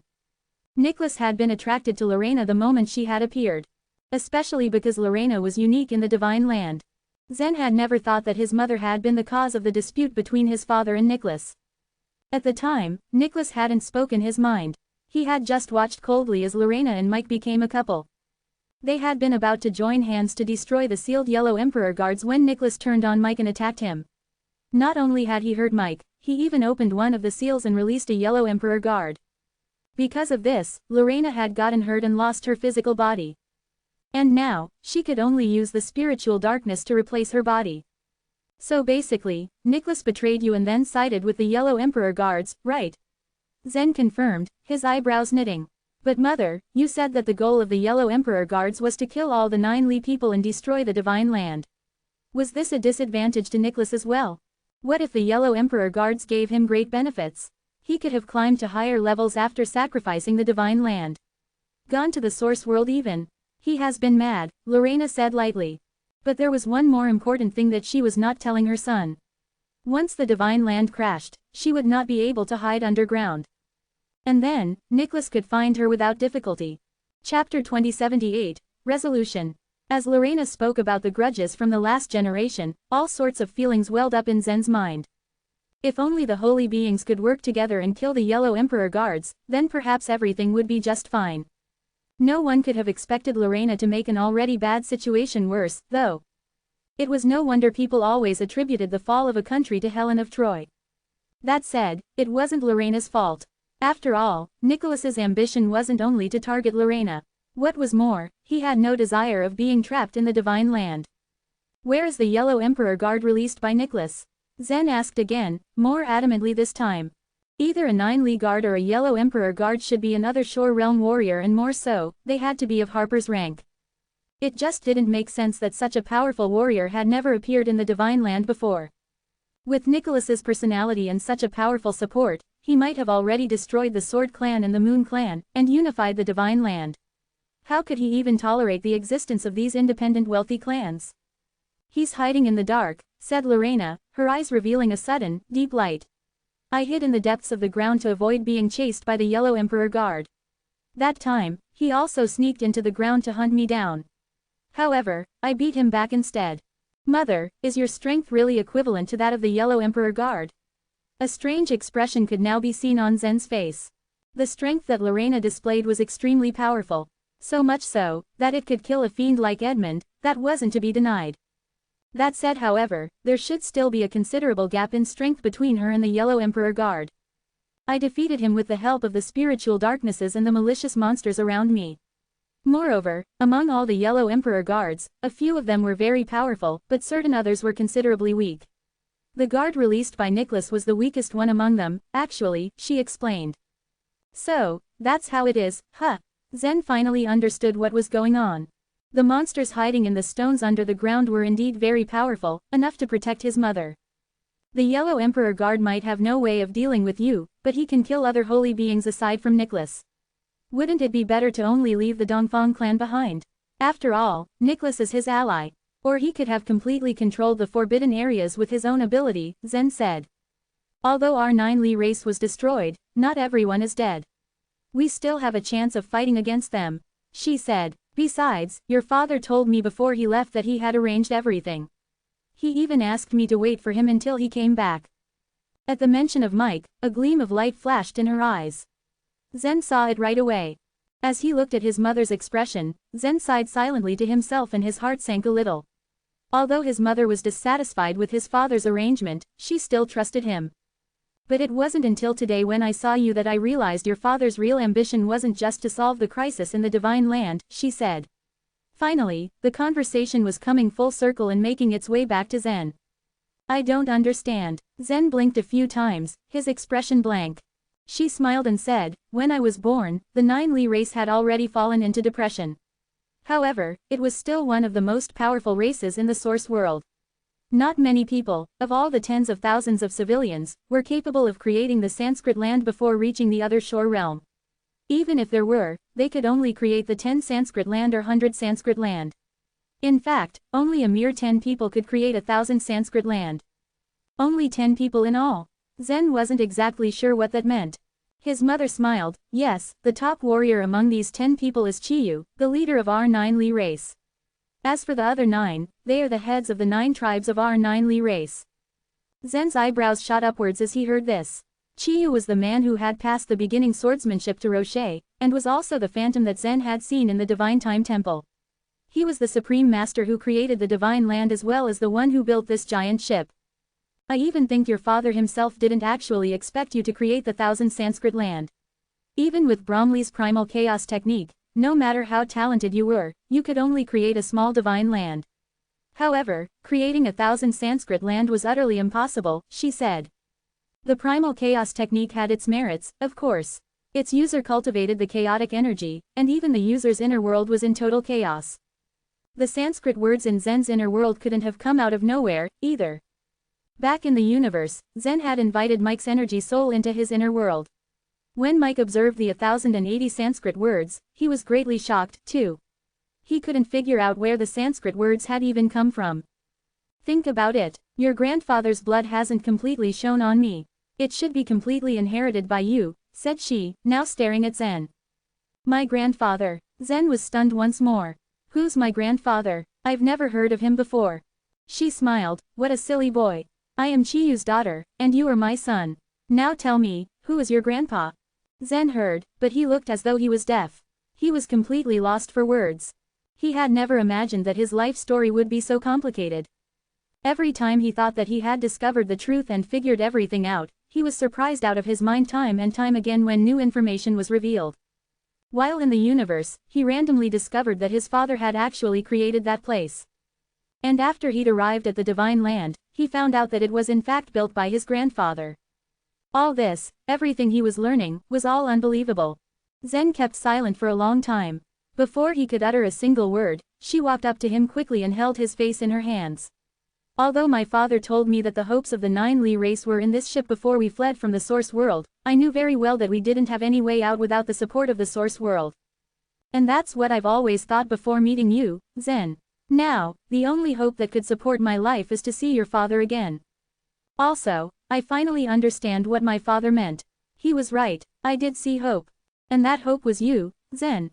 It is you. His mother was talking loudly, in a trembling voice. Obviously, she was very excited. It was in that exact moment that things began to change.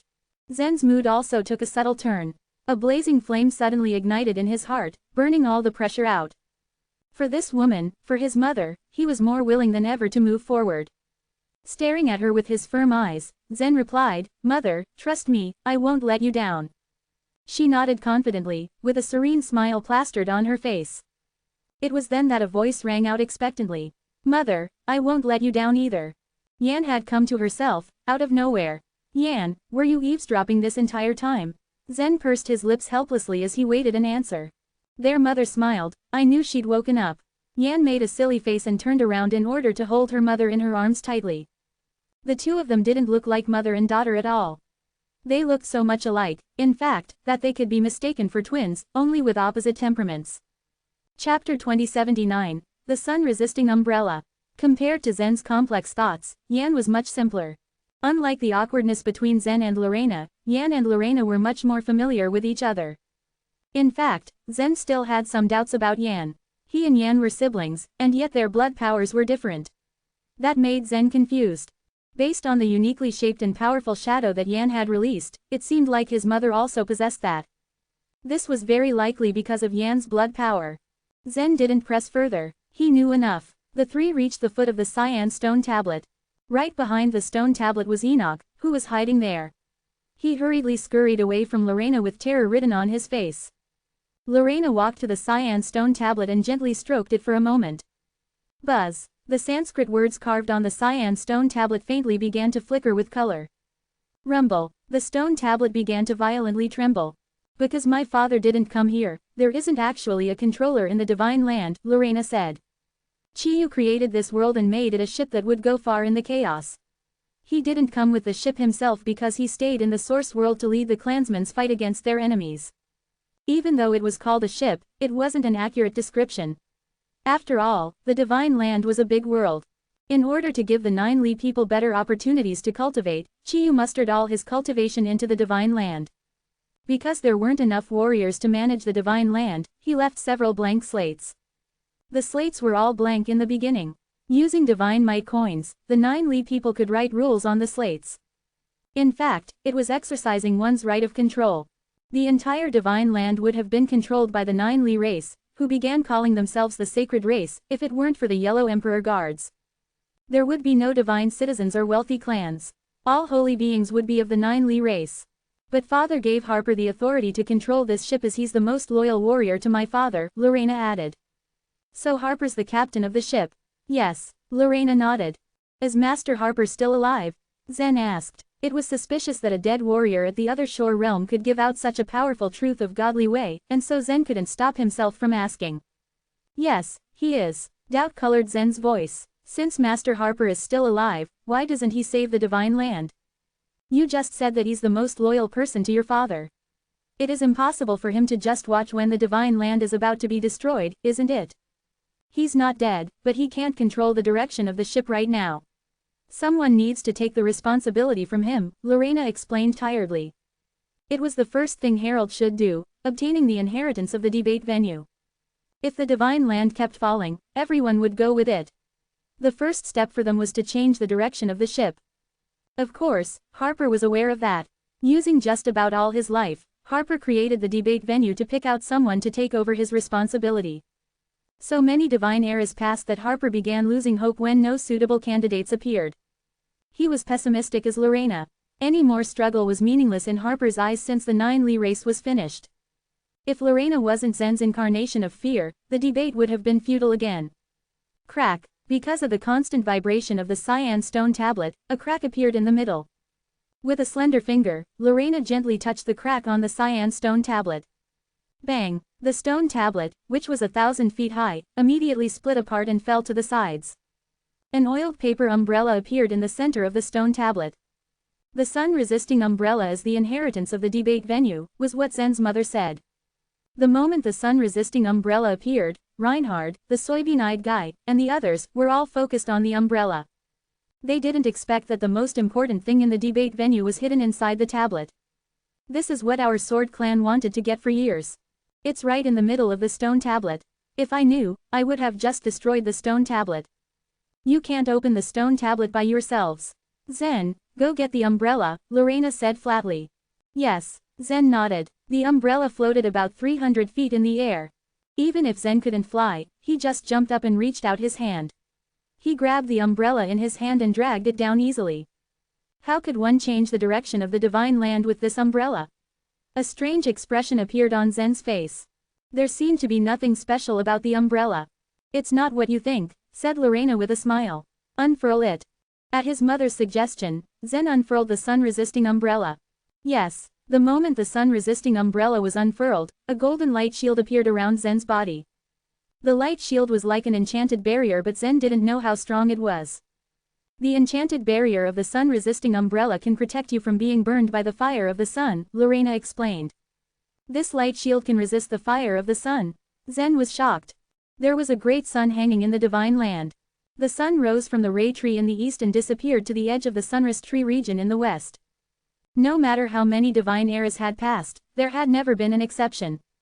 The power of the sun could burn everything, and even the holy beings never got too close. Zen didn't expect that the paper umbrella could withstand its power. This umbrella can take you into the sun. In the heavenly wheel hall, you would be the new captain of the divine land who can change the direction of this ship, she said. Enter the sun. Zen's eyes narrowed. My brother's going to be roasted, Yan said with a laugh. Lorena had a general idea of what Zen was thinking. Even if you practiced the grand weapon refining method and forged your body to be able to resist fire, you still won't be able to take the heat. However, you'll be safe as long as you take this umbrella. You can treat the umbrella as a key to open the door in the sun. But before that, I'll take you to meet Harper. She turned her head and glanced at the others. Her voice was cold when she spoke. You may leave. I will send Zen and Yan back later. Chapter 2080, The Ancient Sword. Reinhard, Enoch and the other true gods nodded at Lorena's words. Although they had gained nothing from the debate venue, they still survived. Notably, Reinhard and the other 10 disciples of the Sword Clan survived too. They initially thought they were doomed, but lucky for them, they were given a second chance. What was important was that they had accomplished a very difficult task in this journey. The members of the Sword Clan, including Reinhard, would certainly be rewarded and put in important positions someday. Well, I guess we're leaving now, Reinhard said as he cupped his hands towards Zen and Yan. Zen nodded with a smile. With that, Reinhard led the group and went deep into the mist. After they left, Lorena stared at her son and daughter, her black hair twirling behind her. As these strands of hair intertwined around Yan and Zen, the two of them were soon wrapped in Lorena's hair. I'll take you there. As soon as Lorena's voice fell, Zen felt the hair wrap around his body in a strong, hugging motion.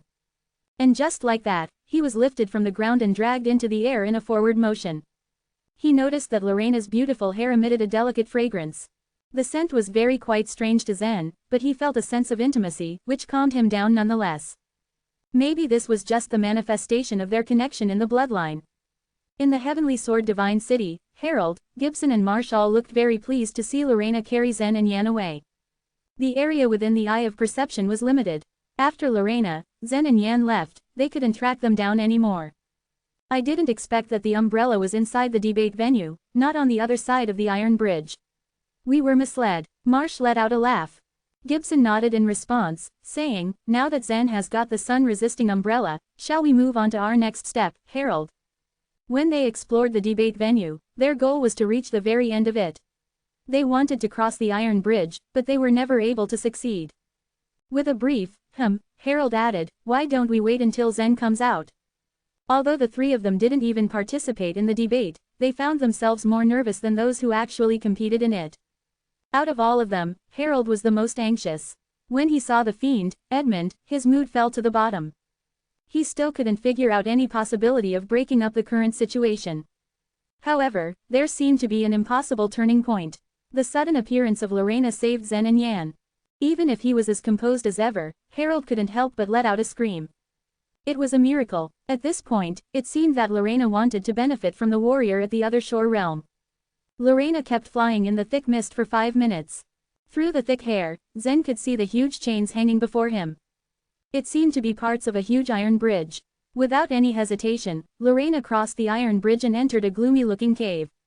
Whoosh! Soon, Zen and Yan kept falling, and eventually landed into a deep well.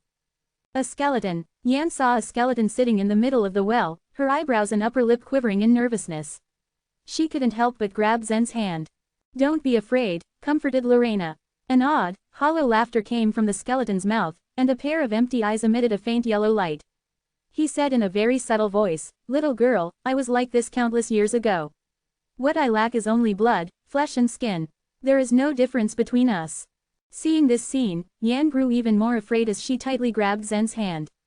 On the other side, Lorena looked at the skeleton with her right eyebrow up. Harper, she called out. Even though you have been cursed with the blood and flesh decaying curse, you can create a body in a short time, can't you? Of course, the skeleton nodded. Then the pale yellow light began to fluctuate around him. The energy meridians from his bones were formed, connecting his organs in his ribs once again.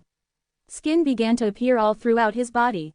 In less than 30 seconds, the skeleton had completely disappeared, replaced by an old man with a face full of wrinkles. Naturally, Yan felt much more comfortable with this. Suddenly, the old man spoke out. When I first entered here, I had to condense my body's skin every day. However, I have been cursed with the blood and flesh decaying curse, and my body began to decay. It would be cracked all over and rotten in a stinking smell. Every time it would rot, I'd find a way to condense it again. The pain is unbearable, but I have gone through it millions of times over and over again. Zen gasped. This blood and flesh decaying curse is so vicious, he thought. I thought it through later. The skin means nothing to me. Though I'm mostly just bones, I feel better than most people in the world. That's when I stopped condensing the skin for myself, Harper explained, with a calmed look across his face. I'm sorry. Yan thought that her performance might have caused Harper to be a little disturbed. Unexpectedly, Harper waved his hand and said, you don't need to apologize. It's me who should apologize. I don't care about my skin, but I know that it's always impolite to greet people like this. Master Harper, you are a wise man, responded Zen. There are countless heroes, but not many people can see this through in the same way you do. Staring at Zen, Harper laughed, turned to Lorena and said, Lorena, Mike's son is much more easygoing than his father. Lorena smiled upon hearing this. Harper, have you heard the conversation between Zen and me in the debate venue? What did you say? I didn't hear you. Harper shook his head vigorously. By the sound of it, it seemed that the bones in his body were too old to withstand such sharp shake. There were very intense cracking sounds when he shook his head. Do you want to play dumb, Harper? Lorena was not happy. Noticing her expression, Harper said helplessly, my inheritance is just that sun-resisting umbrella. Now that you've got the umbrella, you can leave now. I have a shortcut. Do you need me to give you a ride? Are you seriously unwilling to face up to the reality, Harper? Lorena stared at Harper and asked. After a long while of silence, Harper jolted up and said, he has the 1,000 Sanskrit land. I'm so jealous, but even so, we still have a slim chance of winning. Old bastard, if you already lost all of your persistence and courage, then what's the use of cultivating your soul to such a state? She spat in return, voice as cold as ice. Zen and Yan felt rattled as they heard their mother calling names. Giving Zen and Yan a meaningful look, Harper smiled bitterly. I don't have many treasures with me. Just tell me what you want, Lorena. Lorena smiled, glad that he made a concession as she looked at something behind Harper. There seemed to be a long bronze sword inserted there, tucked away very secretively. This long sword had existed for countless years. Before this, it had been held in Harper's arms. After he had condensed his skin, he had inserted the sword behind his back.